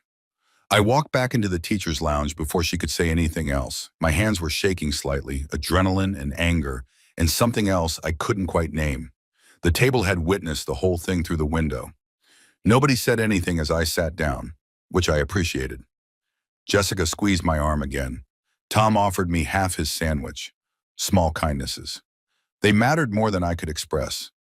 The afternoon periods were harder. My focus kept slipping. I'd be in the middle of discussing symbolism in The Great Gatsby, and suddenly I'd be thinking about Carol's face, Rebecca's tears, the whole mess of it, but I got through it. 4th period, 5th period, 6th.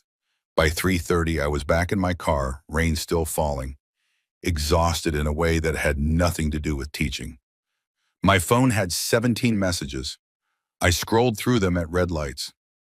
Rebecca, my mother called me crying. What did you say to her? Rebecca, she said you were cruel, that you embarrassed her.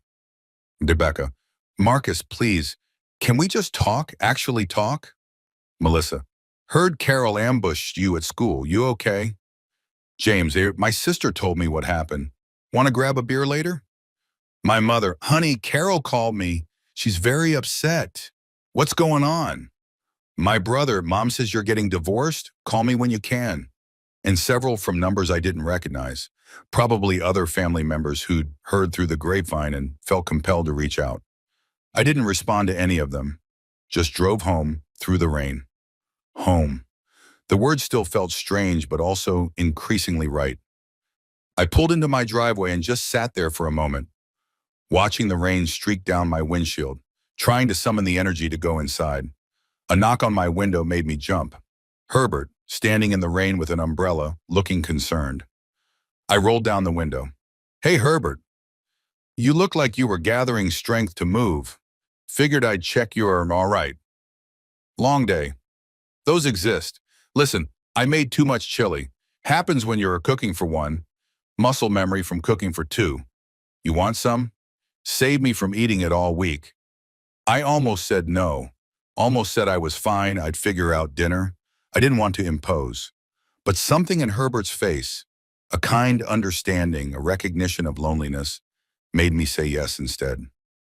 I'd love some, thank you. Good. Come over when you're ready. No rush. He walked back to his house and I gathered in my things and went inside to change into dry clothes.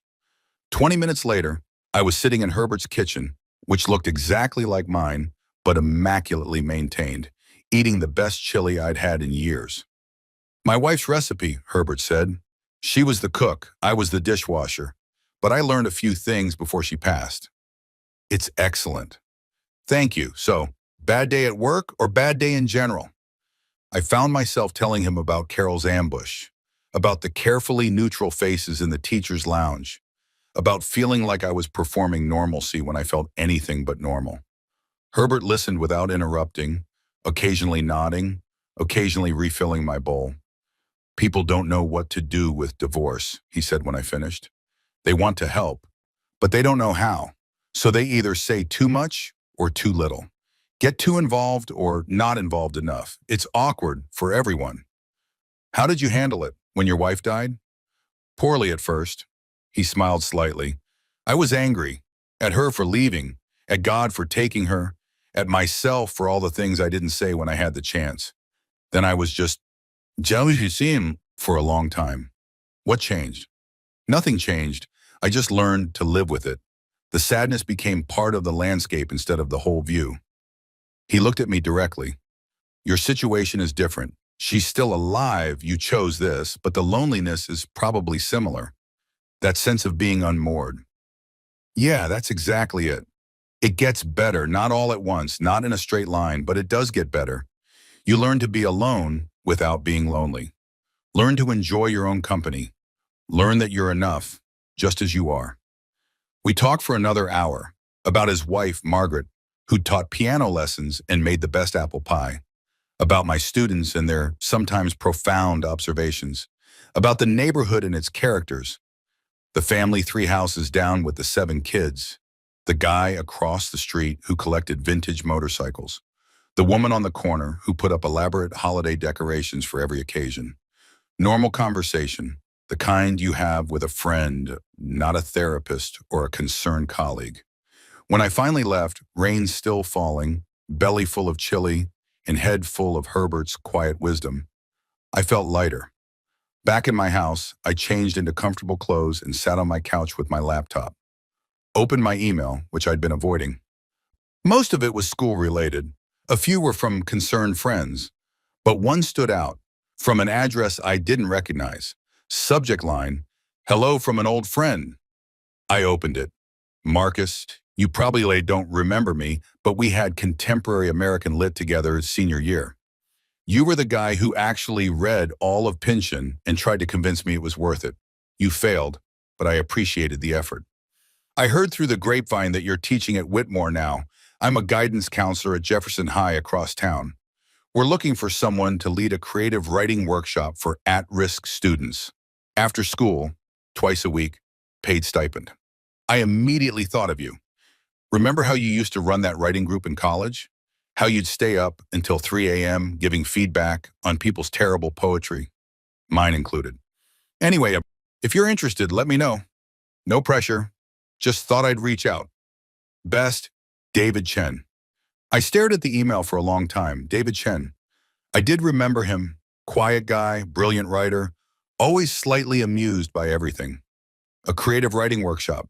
Something I'd always wanted to do but never had time for, not with a full teaching load in a marriage that required constant maintenance. But now I had time. Now I could say yes to things just because I wanted to. I hit reply.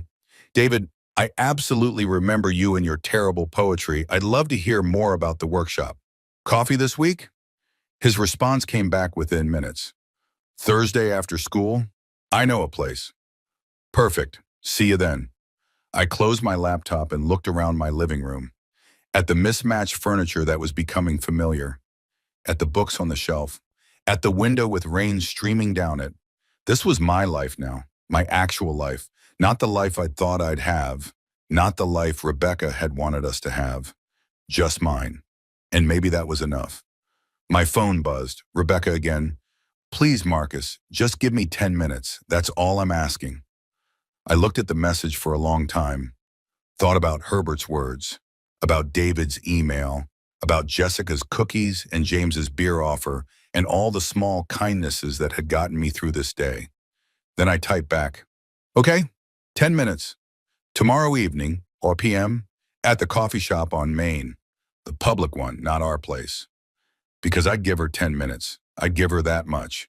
But I'd do it on neutral ground, with an exit strategy, with the knowledge that I was going home to my house after.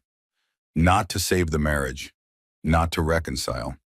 Just to have the conversation we should have had months ago. The honest one. Her response was immediate. Thank you, I'll be there.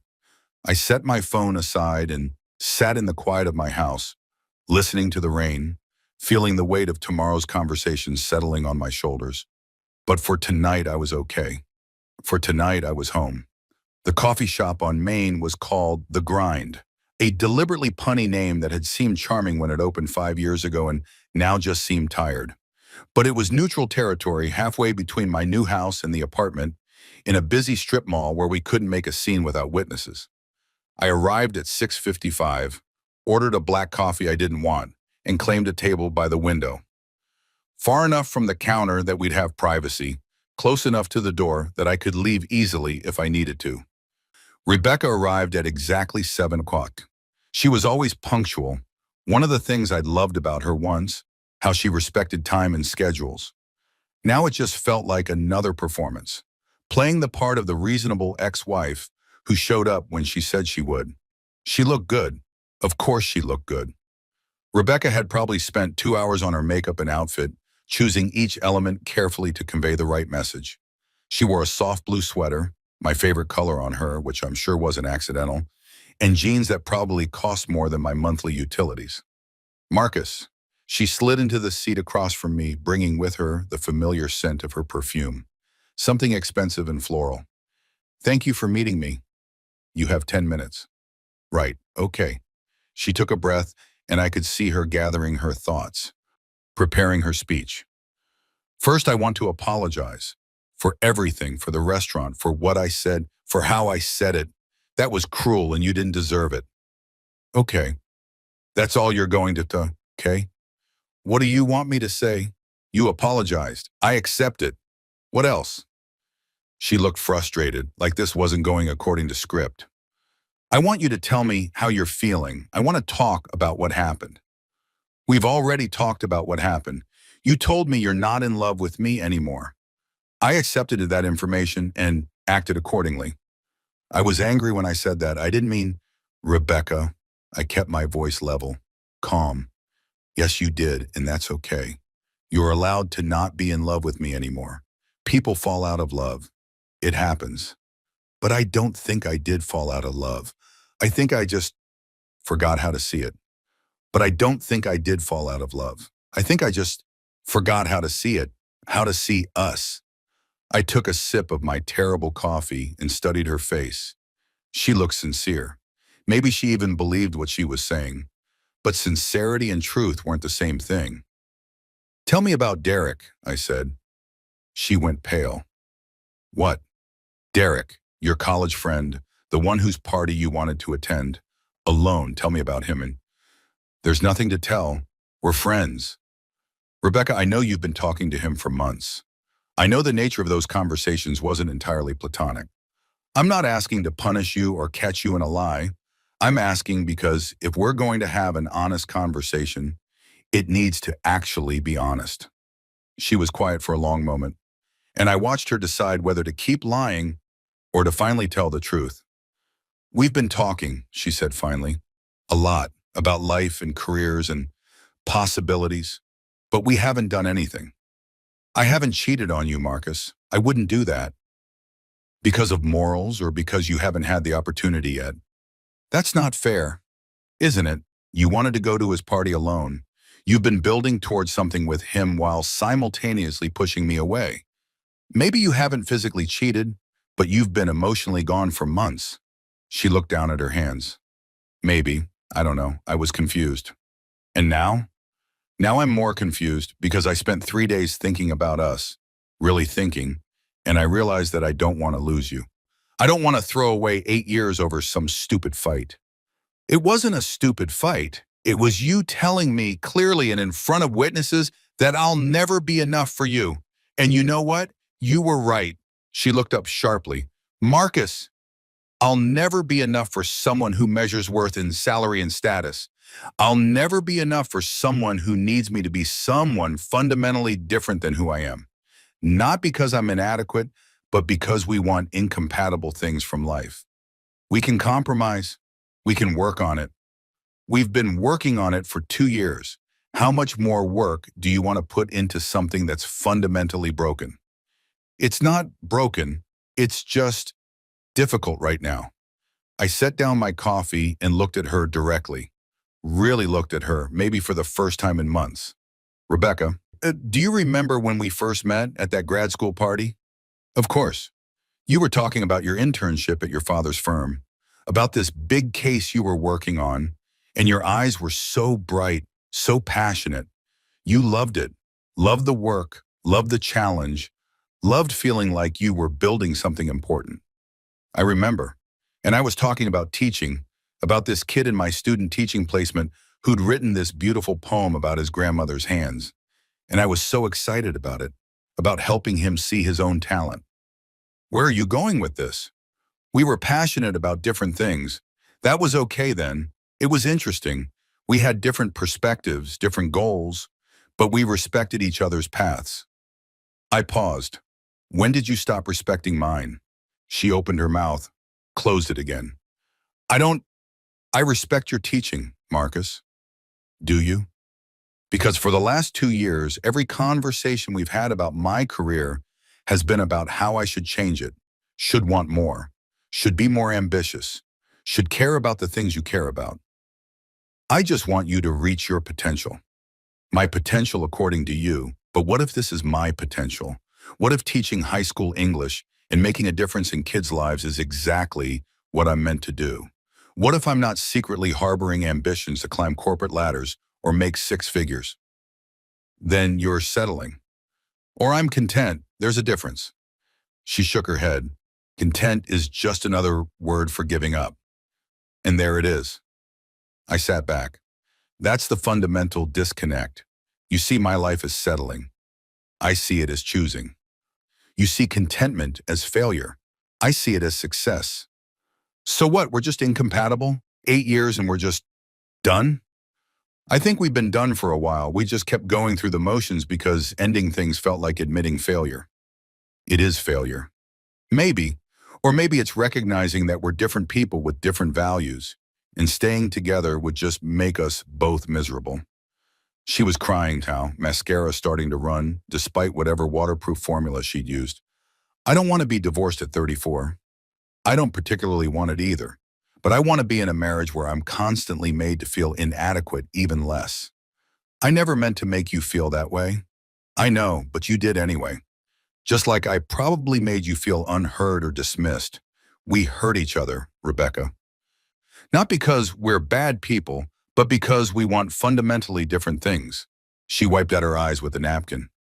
So that's it? You've made up your mind? There's nothing I can say? I thought about lying, about softening it, but Herbert's words came back to me. Be honest, even when honesty hurts. I have made up my mind. I'm sorry if that's not what you wanted to hear, but it's the truth. I don't want to try anymore. I don't want counseling or trial separations or any other halfway measure. I want a clean break so we can both move forward. With Derek, is this about him? Are you punishing me for... This has nothing to do with Derek. Honestly, I hope you and Derek are happy together. I hope he gives you everything you're looking for. I mean that. How can you mean that? How can you just not care? Because caring was exhausting, Rebecca. Caring about your disappointment in me, your expectations, your vision of who I should be, it was killing me slowly. And I'm choosing to stop. I'm choosing me. She stared at me like I'd become a stranger. Maybe I had. Who are you right now? This isn't the Marcus I know. Maybe the Marcus you knew was just a version of me I preferred because I thought that's what you needed. But I'm tired of performing. I want to just be. The barista called out an order. Someone's phone rang. Normal coffee shop sounds continuing around us while our marriage officially ended. I should go, she said quietly. I can see this isn't going anywhere. Rebecca, wait. She looked up, hope flickering in her eyes. I want you to know that I don't hate you. I'm not angry anymore. I'm just done. And I think that's okay. I think we're both going to be okay. How can you know that? Because we're finally being honest, finally admitting what we both knew, but we're too afraid to say. That's not failure, that's bravery. She gathered her purse, stood up, looked at me one more time with something like regret or recognition or goodbye. For what it's worth, she said, I did love you. Once. Really loved you. I know. I loved you too. Past tense matters. She left without another word, and I watched her walk to her car through the window. Watched her sit in the driver's seat for a long moment before starting the engine. Watched her pull out of the parking lot and drive away. 8 years ending in a coffee shop on a Tuesday evening. I finished my terrible coffee and pulled out my phone. Scrolled through my contacts until I found the name I was looking for. David Chen. Hey, I typed. About that workshop. I'm definitely interested. When can we talk details? His response came quickly. Tomorrow lunch? I'll bring the paperwork.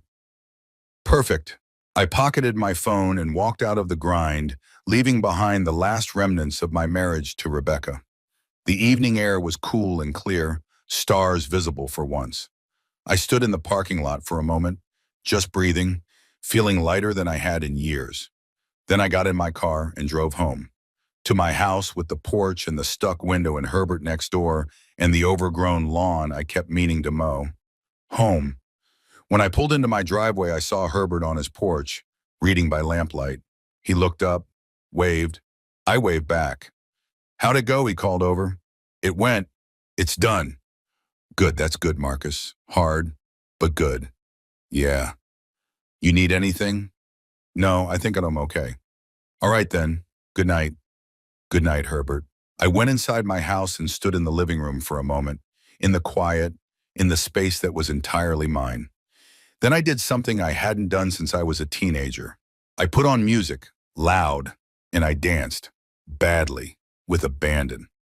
Moving my body to the rhythm just because I wanted to, because I could, because there was no one to judge or comment or suggest I was being too much or not enough. I danced until I was out of breath and laughing at myself and feeling completely, utterly alive. Then I collapsed on my comfortable gray couch and just sat in the aftermath of it all. The marriage was over, really, truly over. No more wondering, no more what ifs. No more performing or pretending or trying to be someone I wasn't. Just me, just Marcus, just this moment and this breath and this beautiful, terrifying freedom. My phone buzzed. Melissa. How'd it go? It's officially done. Clean break, amicable as possible. How are you feeling? I thought about it, really thought about it. Free, I typed back. I feel free. Good, that's really good, Marcus. Proud of you. Thanks for everything, for being honest when I needed it, for helping me move, for just being decent when you didn't have to be.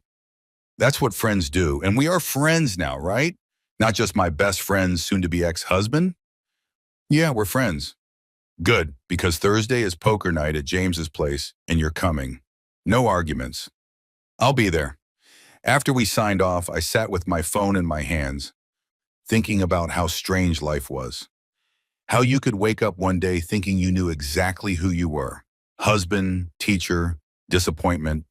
And by evening, you were someone completely different. Friend, potential workshop leader. Man learning to be alone. Man learning to be enough. I went to bed early that night, exhausted in the best possible way, exhausted from honesty and endings and the hard work of choosing yourself. But I slept deeply, dreamlessly, and woke up the next morning to sunlight streaming through my stuck window and birds singing in the overgrown backyard. Wednesday, a new day, a new life, and for the first time in years, I couldn't wait to see what came next. 3 weeks later, I was standing in front of 15 skeptical teenagers at Jefferson High, trying to remember why I'd thought leading a creative writing workshop was a good idea. So, I said, looking at their carefully blank faces, the universal expression of teenagers forced to be somewhere after school, who here actually wants to be in this workshop? 2 hands went up, tentatively, both girls in the back row. Okay? And who's here because their guidance counselors suggested it might look good on college applications? 4 more hands. And who's here because the alternative was detention or tutoring? The rest of the hands went up, including a kid in the front who added, "My mom said I had to do something constructive with my time." Fair enough. Well, I'm Mr. Thompson, and I'm going to be honest with you. I have no idea what I'm doing here. That got their attention. Teenagers can smell bullshit from a mile away, but they're also intrigued by adult vulnerability. I teach English at Whitmore, I continued. Have for 8 years. I love books, love writing, love when students actually engage with literature instead of just reading the SparkNotes summary. A few guilty smiles. But I've never run a creative writing workshop before, so we're going to figure this out together. A girl with purple hair and multiple ear piercings raised her hand. Are you going to make us write poetry about our feelings? God, no. I mean, you can if you want, but this workshop is about writing what matters to you. Fiction, poetry, creative nonfiction, graphic novels, whatever. The only rule is that it has to be yours. No AI-generated content, no plagiarism, just your voice, your story. What if we're not good? This from a small kid in an oversized hoodie, voice barely audible. Then you'll get better, that's the point. Writing is a skill, not a talent. You practice, you improve. Some of you might be naturally gifted. Most of you will have to work at it. That's okay. The working at it is where the good stuff happens. I spent the rest of that first session having them write. Just free writing, no judgment, no grades. 10 minutes of putting words on paper without stopping to edit or overthink. The resistance was palpable at first. Teenagers hate being vulnerable. But slowly, grudgingly, they started writing. Pens moving across paper, laptops clicking. When time was up, I asked if anyone wanted to share. Expected silence. Got the purple-haired girl. It's probably terrible, she prefaced. Don't apologize before you've even read it. Just read. She did. It was a paragraph about her grandmother's hands, calloused and strong, folding dough for bread every Sunday. It was simple and honest and absolutely beautiful. That's really good, I said, and I meant it. Really? Really, you've got an eye for specific detail. The way you described the calluses, like badges of honor from decades of work, that's poetry. She smiled, genuinely pleased, and I felt that familiar spark. The reason I taught, the moment when someone realized they might actually be good at something. By the time the session ended, I had them all signed up to write something for next week. A few even seemed excited about it. Mr. Thompson? The quiet kid in the hoodie approached as everyone else filed out. Yeah, can I write about hard stuff, like personal stuff? Absolutely. Sometimes the hard stuff makes the best writing, but only if you're comfortable sharing. Thus, this is a safe space. Nothing leaves this room without your permission. The kid nodded, looking relieved, and left. David Chen appeared in the doorway, grinning. How was it? Terrifying, exhilarating. I have no idea if I'm doing this right. You are, trust me. I was watching through the window. Hope that's not creepy. You were great, natural. Thanks for this opportunity. Seriously, it's exactly what I needed. Funny how that works out. David leaned against the doorframe. So, Poker Thursday? You know about that? James is my cousin. Small world. You're coming, right? Apparently I have to. Melissa made it clear refusal wasn't an option. She's scary when she's determined. Fair warning, James takes his poker very seriously. We're talking spreadsheets of everyone's wins and losses. Good to know. I packed up my things, said goodbye to David, and drove home through the late afternoon traffic. Home. The word was finally starting to feel natural. The house was coming together slowly. I'd bought a plant, a succulent that Herbert assured me was impossible to kill. I'd hung some of my own pictures on the walls instead of leaving them blank. I'd even started cooking real food, following YouTube tutorials with varying degrees of success. Last night's attempt at stir-fry had been ambitious and mostly edible. When I pulled into my driveway, Herbert was outside with a younger woman, probably early 60s, silver hair, warm smile. "Marcus," Herbert called, "come meet Linda. Linda, this is my neighbor I told you about." I walked over and Linda extended her hand. "Herbert's told me all about you. The teacher going through a divorce who's actually eating his chili. Guilty as charged. Nice to meet you." "Linda's my daughter," Herbert explained. "Stops by every week to make sure I haven't burned the house down." "Once," Linda said, "you forgot about that pot of soup once." I was reading. Books are distracting. They bickered affectionately, and I felt a pang of something. Not quite envy, more like recognition. This was what family looked like when it worked, when people showed up for each other without resentment or obligation. "Listen," Linda said, turning to me, "Dad says you're new to the neighborhood and probably don't know anyone. I run a book club, meets twice a month at the library. Very casual, usually more wine than books, if I'm being honest. You should come." "I appreciate it, but I don't want to intrude." "You're not intruding. We need more members who actually read the books. Half of us just show up for the wine and gossip." She pulled out her phone. "What's your number? I'll text you the details." I gave her my number, slightly overwhelmed by the casual inclusion. By the assumption that of course I'd want to come, of course I'd fit in, of course I was welcome. "Next meeting is Sunday evening," she said. "We're reading The Overstory by Richard Powers. Have you read it?" "Not yet, but I've been meaning to." "Perfect. That gives you 3 days. See you Sunday." She kissed Herbert's cheek and left, and I stood there processing what had just happened. "She's subtle," Herbert said dryly. "Very. You don't have to go if you don't want to. Linda collects people. She means well." "No, I think I want to go. It's just strange, people being nice for no reason." "That's not strange. That's just what decent people do." He looked at me seriously. "Marcus, you're going to have to get used to the idea that you're worth being nice to. That people might actually want you around not because of what you can do for them, but just because they like you." I felt something catch in my throat. "I'm working on it." "Good. Now go inside. You look exhausted." I did feel exhausted, but it was the good kind, the exhaustion that comes from doing meaningful work and having honest conversations and slowly building a life that felt like mine. Inside, I made myself a simple dinner. Pasta with jarred sauce, salad from a bag, garlic bread from the freezer. Nothing fancy, but it was mine. Cooked in my kitchen, eaten at my small table. Enjoyed without criticism or commentary.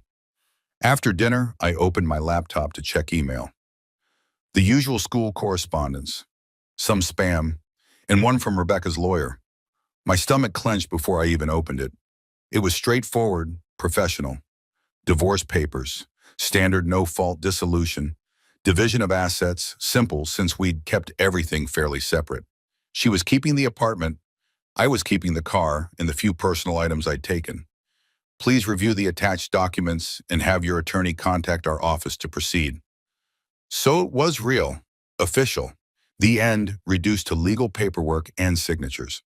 I should probably cry, I thought. This was supposed to be a crying moment. 8 years of marriage ending in a formal legal document. But I didn't feel like crying. I just felt relieved.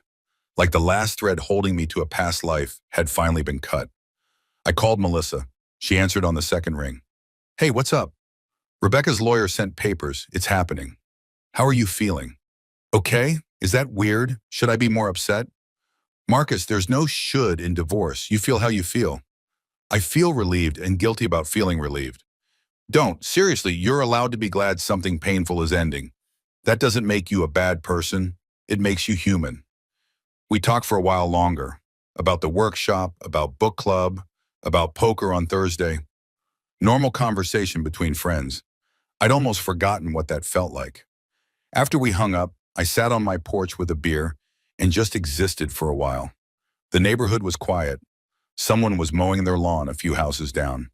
A dog barked. A car passed, life continuing. My phone buzzed with a text from an unknown number. Hey, it's Sarah from the workshop, the girl who wrote about her grandma's hands. Just wanted to say thanks for to... My phone buzzed with a text from an unknown number. Hey, it is Sarah from the workshop, the girl who wrote about her grandma's hands. Just wanted to say thanks for today. I've never had a teacher say my writing was good before. It meant a lot. I stared at the message for a long time, feeling that spark again. The reason for all of it. I typed back, "You're a talented writer, Sarah. Keep at it. See you next Wednesday." Her response was immediate. "I will. And Mr. Thompson, I'm actually excited about writing now, so thanks." I sat with that for a moment, then I opened a new document on my laptop and started writing. Not a lesson plan or a grocery list or divorce correspondence. Just writing. For myself. For the first time in years. I wrote about the restaurant, about walking out, about the hotel room and the midnight pie and the moment I decided to choose myself. I wrote for an hour, maybe more, words flowing faster than I could type them. Some of it was good. Most of it probably wasn't. But that wasn't the point. The point was that I was doing something I loved. In a house I was making mine, surrounded by people who were choosing to be in my life for no reason other than they wanted to be. Thursday arrived with poker night. James's place was a sleek apartment downtown. The kind of place I couldn't afford and Rebecca would have loved. But James wore his success lightly, greeting me at the door in jeans and a t-shirt, beer in hand. "Marcus, finally. Come in, meet the degenerates." The degenerates turned out to be a group of guys in their 30s, James, David, two others named Tom and Alex. They welcomed me easily, teaching me their specific variant of Texas Hold'em and only gently mocking my terrible poker face. "You're too honest," Tom said after I'd lost my third hand. "Your face shows everything." "That's because I'm a teacher. I've trained myself to be readable so students know what I'm thinking." "Well, untrain yourself or you'll never win." But I didn't care about winning. I cared about the easy camaraderie, the trash talk and laughter, the way they included me without making a big deal about it. Around midnight, when everyone else had left, James refilled our beers and sat back down at the table. "So, Melissa tells me you're doing well. Adjusting?" "I think so. Some days better than others." "That's normal. Divorce is hard, even when it's the right thing." He paused. "My parents divorced when I was in college. It was brutal. But looking back, they're both so much happier apart. Sometimes the kindest thing you can do is let go." "Your sister said something similar." "Melissa's smart, pain in the ass, but smart." He grinned. "She likes you, by the way. Told me to make sure you keep coming to poker night. Said you need male friends who aren't trying to fix you." "I appreciate that. All of it. You and Melissa, you've both been..." I struggled for words. "You didn't have to be kind, but you were. That means a lot. Everyone needs people, especially during the hard times." He raised his beer. "To new friends and fresh starts." To fresh starts, we clinked bottles, and I drove home thinking about how strange and wonderful life could be. How you could lose everything you thought mattered and discover you'd actually just cleared space for better things. Sunday evening, I showed up at the library for book club, having speed read The Overstory over the weekend. Linda greeted me at the door with a hug like we were old friends. "You came, and you actually read it. I can tell by your face. That look of slight existential dread is very Richard Powers." The group was exactly as advertised. 8 people, mostly women, ranging from 30s to 70s, with wine and cheese and opinions aplenty. They welcomed me warmly, asked polite questions about my teaching, then launched into an intense discussion about trees and consciousness and whether the book was brilliant or pretentious. "It's both," I offered. "That's what makes it interesting." "Exactly," Linda pointed at me triumphantly. "See, this is why we needed Marcus." I stayed for 2 hours drinking wine and arguing about literature and feeling more myself than I had in years. This was my life now, teaching and writing workshops, poker nights and book clubs, Herbert's chili and Linda's book recommendations, a small house with a stuck window and a succulent I hadn't killed yet. It wasn't the life I'd planned, wasn't the life Rebecca had wanted us to build, but it was mine, authentically, completely mine. And it was enough, more than enough. It was everything. Derek's party was happening tonight. The one Rebecca had wanted to attend alone. The one that was supposed to be her transition point, her exit strategy from our marriage into whatever came next. I knew this because Melissa had texted me 3 days ago. Just FYI, Rebecca's going to Derek's thing tonight. Thought you should know in case you wanted to avoid downtown. I'd appreciated the heads up, but I wasn't planning to go downtown anyway. I had a better offer. Herbert had invited me to his weekly chess game with his friend Eugene, and I'd never learned to play chess, but had always wanted to. So while Rebecca was presumably networking and flirting and testing the waters of her new life, I was sitting in Herbert's living room watching two 70-somethings argue about whether the French defense was cowardly or strategic. It's both, Eugene insisted, moving his bishop. That's the beauty of it. Beauty, Herbert snorted. It's passive. You're just waiting for your opponent to make a mistake instead of creating opportunities. That is creating opportunities. You're just impatient. They'd been friends for 40 years, Herbert told me, and had been having this exact argument for at least 35 of them. Marcus, settle this, Eugene said. You're an English teacher. Tell Herbert that patience and strategy are virtues. I don't think I'm qualified to... See, even Marcus knows you're wrong. I didn't say that, Herbert laughed. Don't let Eugene drag you into this. He does it to everyone. My wife used to tell him he could start an argument in an empty room. Your wife was a wise woman. She was. She'd also tell you that the French defense is boring. They continued their bickering while I watched, fascinated by both the game and their dynamic. This was friendship, I realized. Real friendship, where you could disagree completely and still enjoy each other's company. Where history and affection mattered more than being right. I thought about my friendship with Derek, how it had faded not because of any dramatic falling out, but just because we'd stopped having anything in common. He'd climbed his corporate ladder. I'd stayed in my classroom, and slowly, imperceptibly, we drifted apart until we were just people who used to be friends. I didn't miss it, didn't miss him. And I definitely didn't miss Rebecca's attempts to resurrect that friendship for her own purposes. Your move, Marcus, Herbert said, pulling me from my thoughts. I looked at the board where Herbert had set up a teaching game for me. I had no idea what I was doing, but I moved a pawn forward tentatively. Herbert immediately took it with his knight. Never move without a plan. Every piece you move should serve a purpose. Noted. But you're learning, that's good. Margaret used to say that people who are willing to lose while learning are the ones who eventually win. Your wife sounds like she was full of wisdom. She read a lot of fortune cookies. He grinned. But yes, she was wise. Would have liked you, I think. She always appreciated people who were genuine. My phone buzzed. I glanced at it reflexively. Melissa.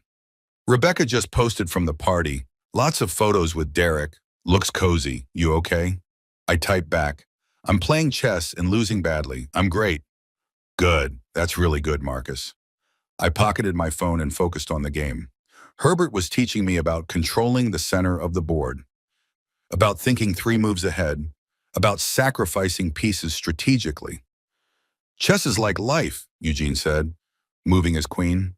Sometimes you have to lose something to gain something better. That's very philosophical for someone who's about to lose his rook, Herbert observed.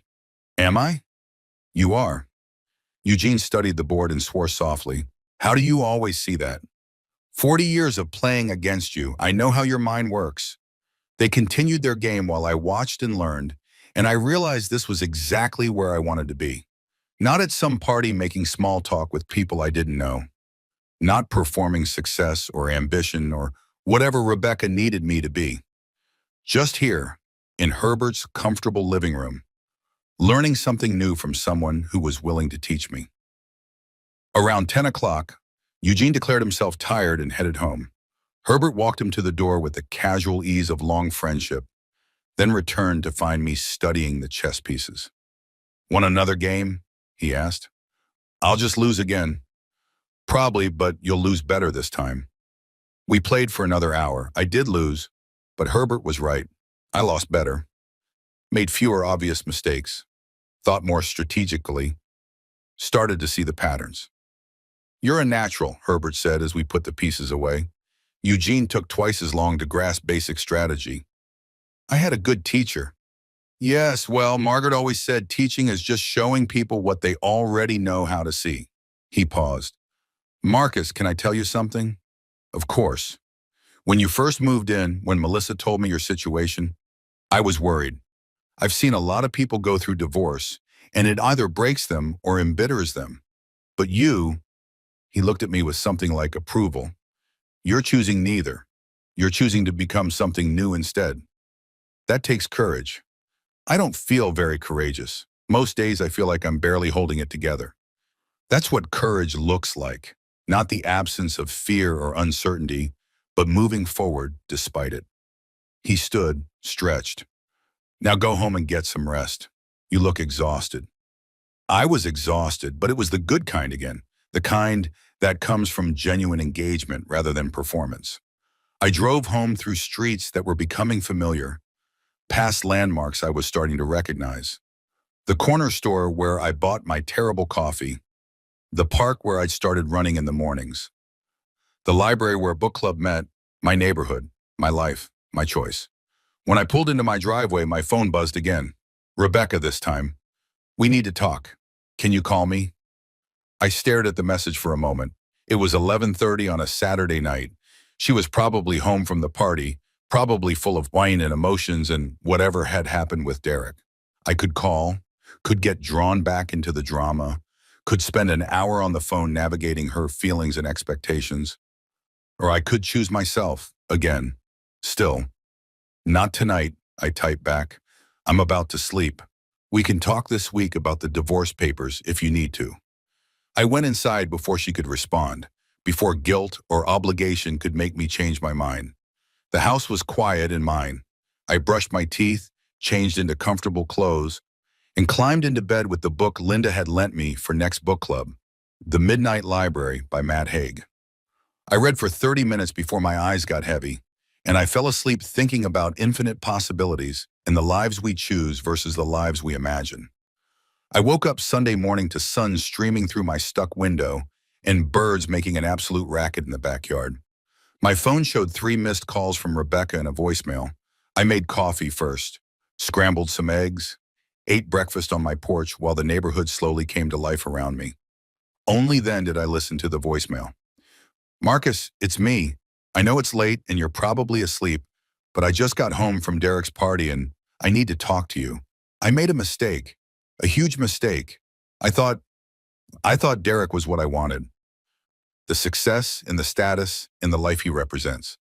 But tonight, being there, being with him, I just kept thinking about you, about us, about what we had." Her voice cracked slightly. "Derek kissed me tonight and I let him. And it felt wrong. It felt like betraying something I didn't realize I still valued until it was gone. I know I have no right to ask this. I know I'm the one who pushed you away. But Marcus, can we please talk? Really talk? I think I made a terrible mistake letting you go." The voicemail ended. I sat with it for a long moment, coffee cooling in my hand. 6 weeks ago, this message would have destroyed me, would have confirmed all my fears about her and Derek, about my own inadequacy, about being replaced. 4 weeks ago, it would have filled me with vindication. See, she regretted it. She realized what she'd lost. But now I just felt tired and a little sad for her. She'd gotten exactly what she said she wanted, the opportunity to explore life with someone more successful, more ambitious, more aligned with her values. And apparently it hadn't felt like she thought it would. But that wasn't my problem anymore. I called her back because ignoring it felt cowardly. She answered immediately. "Marcus, thank you for calling back. I got your voicemail." "And?" And I'm sorry Derek wasn't what you hoped. But Rebecca, we're still getting divorced. That hasn't changed. But what if I was wrong? What if I gave up on us too quickly? You weren't wrong. You were honest. Maybe for the first time in years, you were actually honest about what you wanted. But I don't want Derek. You want the fantasy of us. The version where I become someone different, where I take your father's job and buy the house and climb the ladder and become the man you think you need. I kept my voice gentle but firm. But Rebecca, I'm never going to be that person. And I don't want to be and you'll just end up disappointed all over again. How can you be so sure? Because I know myself now, really know myself. And I know that teaching is what I love, that a simple life is what makes me happy, that I'd rather play chess with my 70-year-old neighbor than attend networking parties. That's who I am, and you need someone who wants the things you want. What if I could change? What if I could learn to value what you value? Then you'd be performing for me the way I perform for you, and we'd just end up in the same place eventually, both of us pretending to be people we're not. She was crying now. I could hear it in her breathing. I'm so sorry, Marcus, for everything, for not seeing you, for not appreciating what we had, for being so focused on what I thought I wanted that I destroyed what I actually had. I know, and I forgive you, but forgiving you doesn't mean going back. So that's it? You've completely moved on? You feel nothing? I thought about that question carefully, honestly. I feel grateful for the good years we had, for what we taught each other, for the ways we grew together. I feel sad that it ended the way it did, and I feel relieved that we're both finally being honest. I paused, but I don't feel like I want to try again. I feel like I want to keep moving forward into this new life I'm building. With someone else? Eventually, maybe. But right now, just with myself, learning who Marcus is when he's not trying to be anyone's version of Marcus except his own. We talked for a few more minutes, logistics about the divorce papers, the apartment lease, the few remaining shared possessions. The conversation was sad, but also somehow peaceful. Like we were finally on the same page, even if that page was the last one. After we hung up, I sat on my porch for a while processing, feeling the weight of that conversation, the finality of it. My phone buzzed. Melissa. Saw Rebecca's post from last night. You doing okay? Yeah, she called. We talked. It's really over now. How do you feel? Lighter. Good. That's exactly how you should feel. Want to grab brunch? James is buying. Why is James buying? Because I won our bet. I said you'd handle Rebecca's party with grace and maturity. He said you'd drunk text her. I was right. He owes me brunch, and he's including you in the payout. I laughed despite everything. Okay. Where and when? Noon. That place with the good pancakes on 5th. I'll be there. I spent the rest of the morning doing mundane things. Laundry, grocery shopping, finally mowing my overgrown lawn. Herbert came out halfway through and showed me the proper mowing pattern, explaining that you should alternate directions each time to keep the grass healthy. You're full of practical knowledge, I said. 73 years of trial and error. I've made every mistake at least twice. That's comforting. It should be. Means you've got plenty of time to figure things out. Brunch with Melissa and James was exactly what I needed. Easy conversation. Good food. The kind of comfortable silence that comes with real friendship. James told terrible jokes. Melissa gave him grief about his terrible jokes. I ate pancakes and felt grateful for both of them. So, James said, finishing his 3rd cup of coffee, Melissa tells me you're actually good at poker when you're not thinking too hard. That seems like a contradiction. It's not. You overthink. You need to trust your instincts more. My instincts got me into an 8-year marriage with someone who wanted me to be someone else. No, your instincts got you out of that marriage before you wasted another 8 years. That's good instincts. He pointed his fork at me. You need to give yourself more credit. James is right, Melissa added. You're being too hard on yourself. You made a choice that took courage. You chose yourself. And that's huge. Doesn't feel huge, feels like I failed. Because society tells us that staying in a bad situation is noble and leaving is failure. But that's bullshit. Knowing when to leave is wisdom, not weakness. We talked for another hour about work, about life, about James's upcoming date with someone he'd met at the gym. Normal conversation between friends. No one asked if I was okay, or if I needed anything, or if I was coping. They just treated me like a person. A whole person, not a project or a problem or someone to be managed. It was perfect. That evening, I went to book club. We discussed The Overstory and drank wine and argued about whether fiction could actually change anyone's mind about anything. It changed mine, I offered, made me think differently about time, about patience, about how some things grow slowly and that's okay. Linda smiled knowingly. That's not just about trees, is it? No, it's not. Good. The best books are the ones that speak to what we're going through, even when they're ostensibly about something else entirely. After book club, I drove home slowly, windows down, music playing. The evening was warm and clear, stars visible above the city lights. I thought about Rebecca at Derek's party, about her kissing him and feeling wrong, about her calling me afterward, wanting to go back.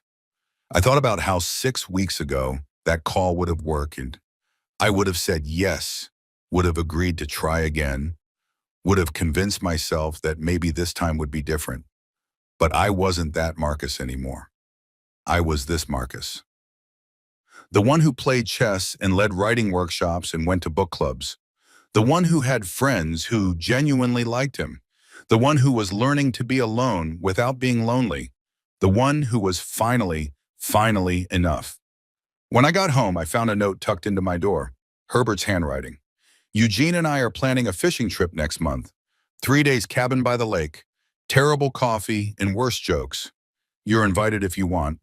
No pressure. H. I took the note inside and stuck it on my refrigerator with a magnet. Then I texted Herbert. I've never been fishing. His response came quickly. Good. Neither have we, really. We just like sitting by water and pretending we know what we're doing. You'll fit right in? I'm in. Excellent. Margaret would be pleased. She always said I needed more friends under 70. I smiled at my phone and felt something warm in my chest. Not love. I wasn't ready for that yet. Not even happiness exactly. Just contentment. The bone-deep satisfaction of being exactly where you're supposed to be, doing exactly what you're supposed to be doing, becoming exactly who you're supposed to become. I fell asleep that night thinking about fishing trips and chess games and writing workshops, about the life I was building piece by small piece, choice by small choice, about how sometimes the best thing you can do is walk away from the party you weren't invited to properly anyway and find your own celebration somewhere else, somewhere quieter, somewhere real, somewhere that feels like home. By week 6 of the creative writing workshop, something had shifted. The 15 skeptical teenagers had become 12 engaged writers. We'd lost 3 to other commitments, but the ones who remained were all in. Sarah, the purple-haired girl who'd written about her grandmother's hands, had started a collection of character sketches. The quiet kid in the hoodie, whose name was Alex, had revealed himself to be a talented poet with a dark sense of humor. The girl who'd been there for college applications, Maria, had discovered she actually loved writing flash fiction. They'd stopped apologizing before sharing their work, started offering real feedback to each other instead of just saying it's good, started showing up early and staying late, arguing about word choice and story structure and whether you could trust a narrator who lied. It was everything I'd hoped teaching could be and rarely was. Okay, Dobanian, I said, settling into my chair. Today we're going to talk about truth in fiction. Who's read Tim O'Brien's The Things They Carried? Blank stares. Fair enough. O'Brien wrote about Vietnam, and he had this concept that story truth could be more real than happening truth. That sometimes the facts of what happened matter less than the emotional truth of the experience. That seems like an excuse to lie, said Marcus. Yes, another Marcus, which had led to some confusing moments. Does it, or is it acknowledging that facts alone don't always capture reality? I leaned forward. Here's an example. If I told you my wife left me, that's happening truth. It's factually accurate. But if I wrote a story about feeling invisible in my own home, about slowly realizing I'd become a supporting character in someone else's life, about the specific moment I understood it was over. That might capture the emotional truth better than any factual recitation of events. The room was quiet. They were listening, really listening. So your assignment for today, I continued, is to write something true. Not factually true, necessarily, emotionally true. Write about a feeling, an experience, a moment that matters. Make me feel it. Make it real. They scattered to their preferred writing spots, Sarah by the window, Alex in the corner, Maria at the big table. For 30 minutes, the only sound was pen scratching, keyboards clicking, occasional sighs of frustration or satisfaction. I walked around, checking in, offering suggestions. This was my favorite part, watching them work, seeing them struggle and break through and struggle again. Mr. Thompson? Alex looked up from his notebook. Can I write about my dad? Of course, what about him? He left when I was 8. I have this one memory, one good memory before everything went bad. I want to write about it, but I'm afraid it'll sound stupid. The things we're afraid to write are usually the things most worth writing. Give it a try. Alex nodded and went back to writing, and I felt that spark again. That moment of connection, that sense of helping someone find their voice. After the session, Sarah approached me with her notebook. Can I show you something? It's not for class, it's just something I wrote. Sure. She handed me her notebook, opened to a piece titled, "The Last Time I Saw Her Whole." It was about watching her grandmother develop dementia, about the moments of clarity becoming rarer, about saying goodbye in installments instead of all at once. It was heartbreaking and beautiful, and so honest it hurt to read. Sarah, I struggled for adequate words. This is publishable. This is the kind of writing that matters. Really? Really? Have you thought about submitting to literary magazines? There are some great ones that focus on young writers. I didn't know that was a thing I could do. It's absolutely a thing you can do. I can help you research magazines if you want, help you prepare submissions. Her face lit up in a way that reminded me why I taught, why I'd chosen this life over the one Rebecca had wanted for me. These moments, these connections.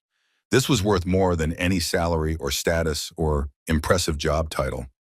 After Sarah left, David poked his head in. How's it going? Really well. These kids are incredible. I told you, you're good at this. He leaned against the doorframe. Listen, I've been talking to some people. There's a summer program, intensive creative writing for high school students. They need instructors, pays pretty well actually. You interested? Absolutely, send me the details. Will do. Also, have you given any thought to grad school?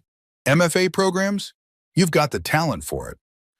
I had thought about it actually, late at night lying in bed in my house thinking about futures, about possibilities, about the life I was building and where it might go.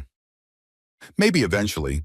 Right now I'm just enjoying this, teaching, writing, figuring out who I am outside of who I thought I was supposed to be. That's healthy, but don't rule it out. You're too talented to stay stagnant. After he left, I packed up my things and checked my phone. A text from Melissa. Dinner Friday, my place. Bringing someone I want you to meet. Someone? A friend. She's cool. You'll like her. No pressure. I stared at the message for a long moment. Was Melissa trying to set me up? Was I ready for that? Okay, I typed back. Because why not? The worst that could happen was an awkward dinner. The best was, what? A new friend? Something more? I drove home thinking about possibilities, about how 6 weeks ago I'd been married and miserable, and now I was divorced and not miserable, not happy exactly, not yet, but getting there. When I pulled into my driveway, I saw a movement in my backyard. Herbert, standing at the fence between our properties, looking at something. I walked over. Everything okay? Your backyard is a disaster. Thanks. I'm aware. I'm not criticizing. I'm observing. You need to do something with this space. It has potential. He gestured broadly. You could put a garden there, some raised beds. Vegetables are easy. Tomatoes, peppers, herbs. Very satisfying to grow your own food. I don't know anything about gardening. Neither did I until Margaret insisted we try it. Now it's my favorite hobby. Very meditative. Plus, fresh tomatoes taste better than anything you'll buy. I'll think about it. Do more than think. I'll help you. Eugene, too. He used to have a huge garden before he moved to his condo. We'll make a project of it. Before I could argue, he'd walked away, already making plans in his head. I looked at my backyard with new eyes, saw not just overgrown grass and weeds, but possibility, space to create something, to nurture something, and to watch something grow slowly, patiently over time, like my new life, like myself. Inside, I made dinner, actual dinner, not just pasta. I'd been working through a cookbook Linda had lent me, learning basic techniques. Tonight was chicken with lemon and herbs, roasted vegetables, a simple salad. It wasn't fancy, but it was good, and I'd made it, all by myself, without burning anything or setting off the smoke detector. Small victories. After dinner, I settled on my couch with my laptop and opened a blank document. Started writing, not for class, not for anyone, just for myself. I wrote about the restaurant, about walking out, about the hotel room and the new house, and the slow process of becoming whole again. I wrote for 2 hours, lost in the flow of it. When I finally stopped, I had 10 pages of messy, honest, imperfect prose. It probably wasn't good, probably wouldn't be published, probably wouldn't matter to anyone but me. But it mattered to me. That was enough. Friday arrived with Melissa's dinner party. I showed up at 7 with a bottle of wine I'd asked Linda to recommend, something that suggests you have taste but aren't pretentious about it. Melissa's apartment was warm and eclectic, full of colorful pillows and plants and art that looked like she'd actually chosen it instead of buying it to match a color scheme. Marcus, come in, meet everybody. Everybody turned out to be 5 people. James, who I knew, David from the workshop, a woman named Claire who was apparently Melissa's coworker, and another woman standing by the window laughing at something James had said. She turned when I walked in, and I felt something catch in my chest. She was beautiful, not in Rebecca's calculated, high-maintenance way, but in a natural, unself-conscious way. Curly brown hair, warm brown eyes, a smile that reached all the way up to those eyes and made them crinkle at the corners. Marcus, Melissa said, pulling me forward. This is Rachel. Rachel Marcus. Hi. Rachel extended her hand. I've heard a lot about you. Should I be worried? Probably. Melissa made you sound almost too good to be true. Definitely be worried then. She laughed and I liked the sound of it. Genuine, unguarded. We talked over drinks, nothing deep, just surface getting to know you conversation. She was a photographer, freelance mostly, with a part-time teaching gig at the community college. She loved hiking, tolerated running, couldn't cook to save her life, but made excellent coffee. So you're a teacher too, she asked. High school English, and I run a creative writing workshop for at-risk students. That's amazing. I've always thought creative expression is so important, especially for kids who don't have other outlets. Exactly. Most of my students have never had anyone tell them their voice matters, that their stories are worth telling. That's what I try to do with photography, show people how to see differently, how to find beauty in ordinary moments. We talked through dinner. Melissa had made some kind of pasta dish that was excellent, and there was salad and bread and wine and laughter. The conversation flowed easily around the table, everyone comfortable with each other. I caught Melissa's eye once, and she gave me a subtle thumbs up. I rolled my eyes but smiled. After dinner, Rachel and I ended up on Melissa's balcony, both of us escaping the intensity of James and David arguing about some sports thing. They're passionate, Rachel observed. They're ridiculous. That too. She leaned against the railing, looking at the city lights. So, Melissa told me you're going through a divorce. She did? She wanted me to know up front, said you were recently separated but handling it with impressive maturity. That's generous of her. Is it accurate? I thought about it. Some days. Other days I feel like I'm barely holding it together, but yeah, mostly, I'm doing okay. For what it's worth, I went through a divorce 3 years ago. It's hard, even when it's the right thing. What happened, if you don't mind me asking? We were too young when we got married, 23, thought we knew what we wanted. Turned out we wanted completely different lives. He wanted kids and suburbs and stability. I wanted adventure and travel and creative work. Neither of us was wrong, we just weren't right for each other. That sounds familiar. The good news is it does get better. You rebuild. You figure out who you are without them. You learn to be alone without being lonely. That's exactly what my neighbor says. Your neighbor sounds wise. He is. He's teaching me chess and planning to teach me gardening next. That's lovely. She smiled. I love that. Learning new things, becoming new versions of yourself. That's how you know you're healing.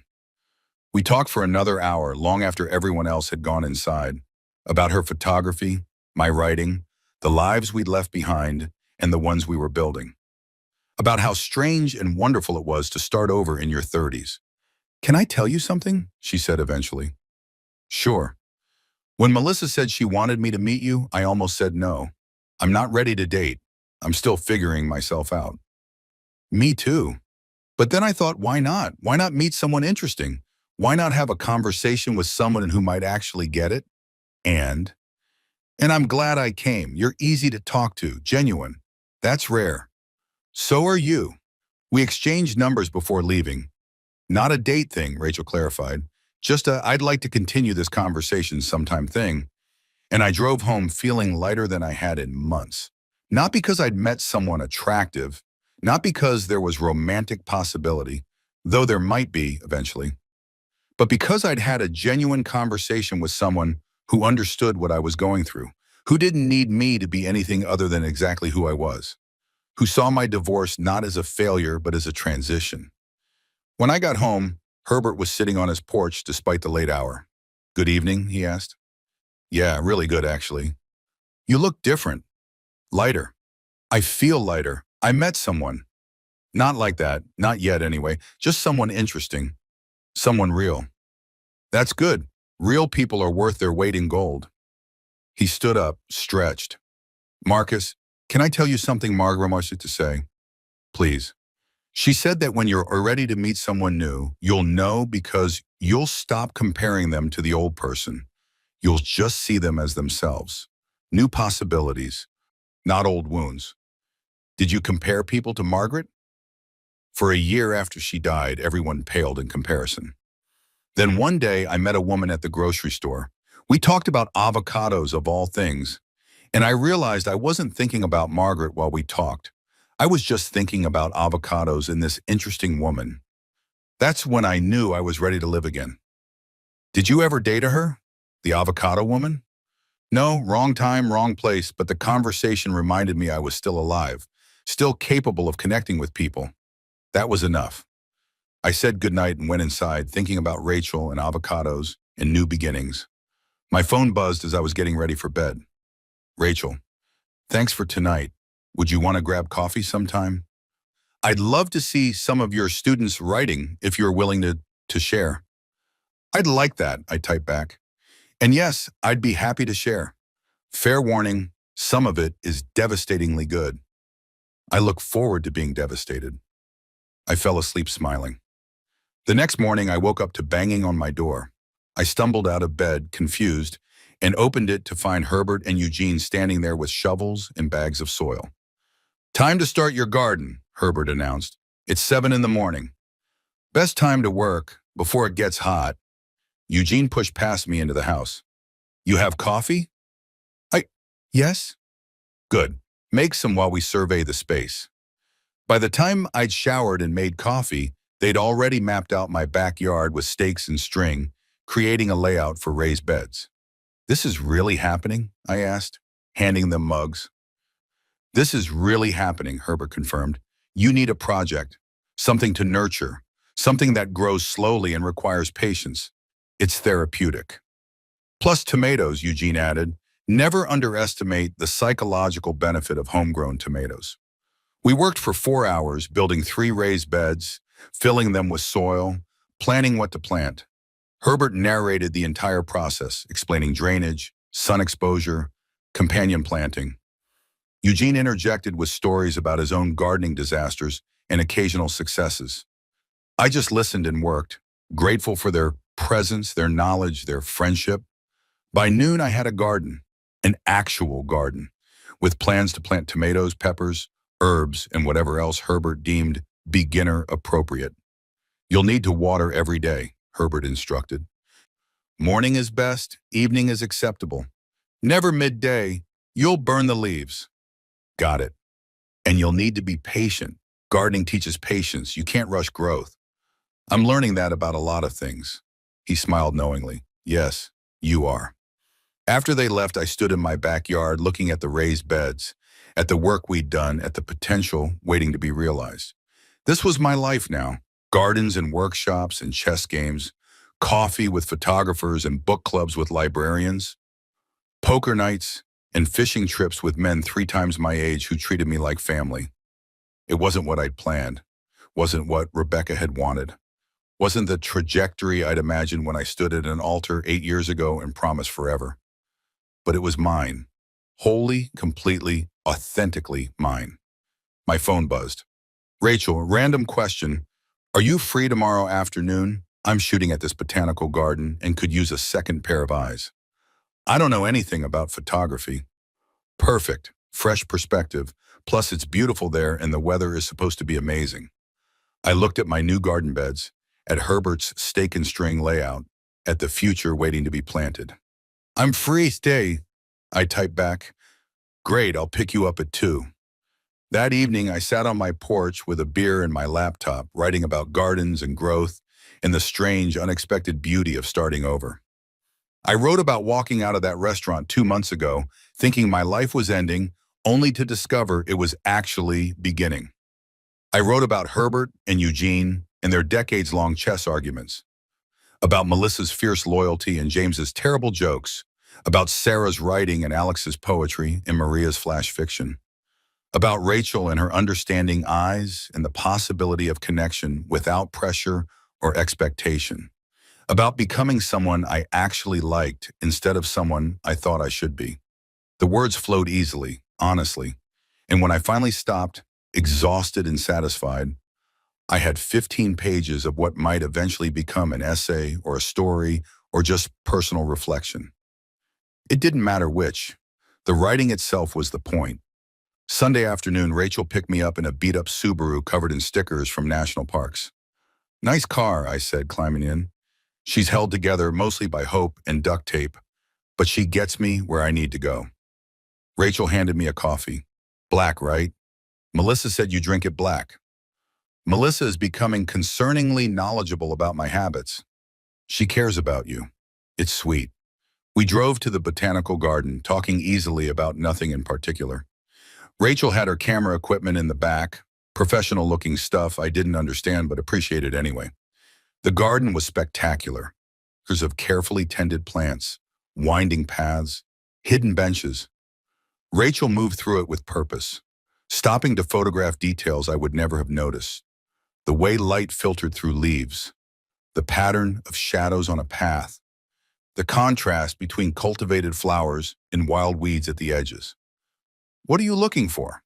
I asked after watching her crouch next to the same flower for 5 minutes, adjusting angles. I'm not looking for anything specific. I'm just paying attention. Seeing what catches my eye. Photography is less about finding beauty and more about noticing it. That sounds like a philosophy for life. It is.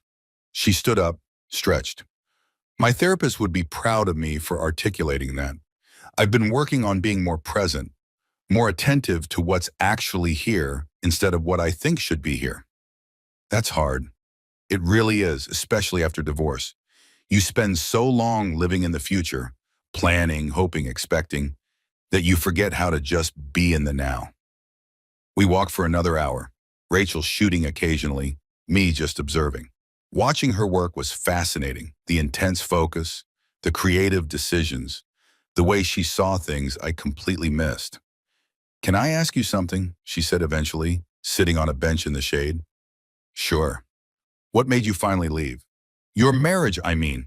Was there a specific moment? I thought about the restaurant, about Rebecca's words, about my quiet smile and quieter exit. She told me in front of a room full of people that I'd never be good enough for her. And instead of getting angry or defensive, I just agreed, not because she was right, but because I realized I'd been trying to be good enough for her instead of being good enough for myself. That's profound. It didn't feel profound at the time. It felt like giving up, but it wasn't. It was choosing yourself. That's not giving up. That's growing up. We sat in comfortable silence for a while, watching people pass by, families with kids, couples holding hands, an elderly woman sketching a tree. Can I tell you something? Rachel said. Of course. I wasn't sure about meeting you. Melissa's been trying to set me up for 2 years, and I've always said no. But something about how she described you, she said you were finding yourself again. And I thought, that's exactly where I am. Maybe we could find ourselves together, not romantically necessarily, just as fellow travelers. Fellow travelers. I like that. Me too. She stood up, held out her hand. Come on, there's one more spot I want to shoot before we lose the light. We spent another hour in the garden, and by the time we left, Rachel had dozens of photos, and I had a new understanding of patience, of paying attention, of seeing beauty in ordinary moments. She dropped me off as the sun was setting, bathing my little house in golden light. Thanks for today, I said. I needed that more than I knew. Me too. We should do it again sometime. Maybe you can show me some of your writing. Only if you show me more of your photography. Deal. I watched her drive away, then walked up to my porch where Herbert was watering his lawn. Good day, he called over. Really good day. The photographer? How did you— Linda saw you leave. Mentioned you looked happy. I put two and two together. Small neighborhood. The best kind. He turned off his hose. You're settling in nicely, Marcus.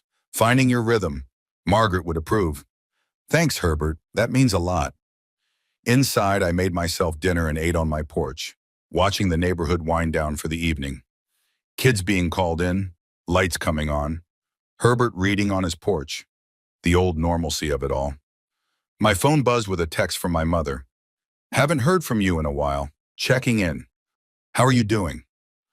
I thought about how to answer that. 2 months ago, I would have said fine and left it at that. But now I typed the truth. I'm actually doing really well, Mom. Better than I have in years. I'm teaching a workshop, making new friends, learning to garden. I'm figuring out who I am when I'm just me. It's good, really good. Her response came quickly. That's wonderful, honey. I'm so proud of you. Call me this week. I want to hear all about it. I will. Love you. Love you too. I set down my phone and looked around at my life, at my porch and my house and my garden beds waiting to be planted. At the future stretching out before me, unknown and full of possibility. 2 months ago, I'd walked out of a restaurant thinking my life was ending. I'd been wrong. It was just beginning. The tomatoes were finally ripe. I picked 3 perfect red ones, cradling them like the precious things they were. Not just fruit, but proof that patient attention yields results. Herbert grinned when I knocked on his door at 7 a.m. Your first harvest. We ate them sliced on toast with salt and butter, and they tasted like sunshine and effort and patience. This is what I've been telling you, Herbert said.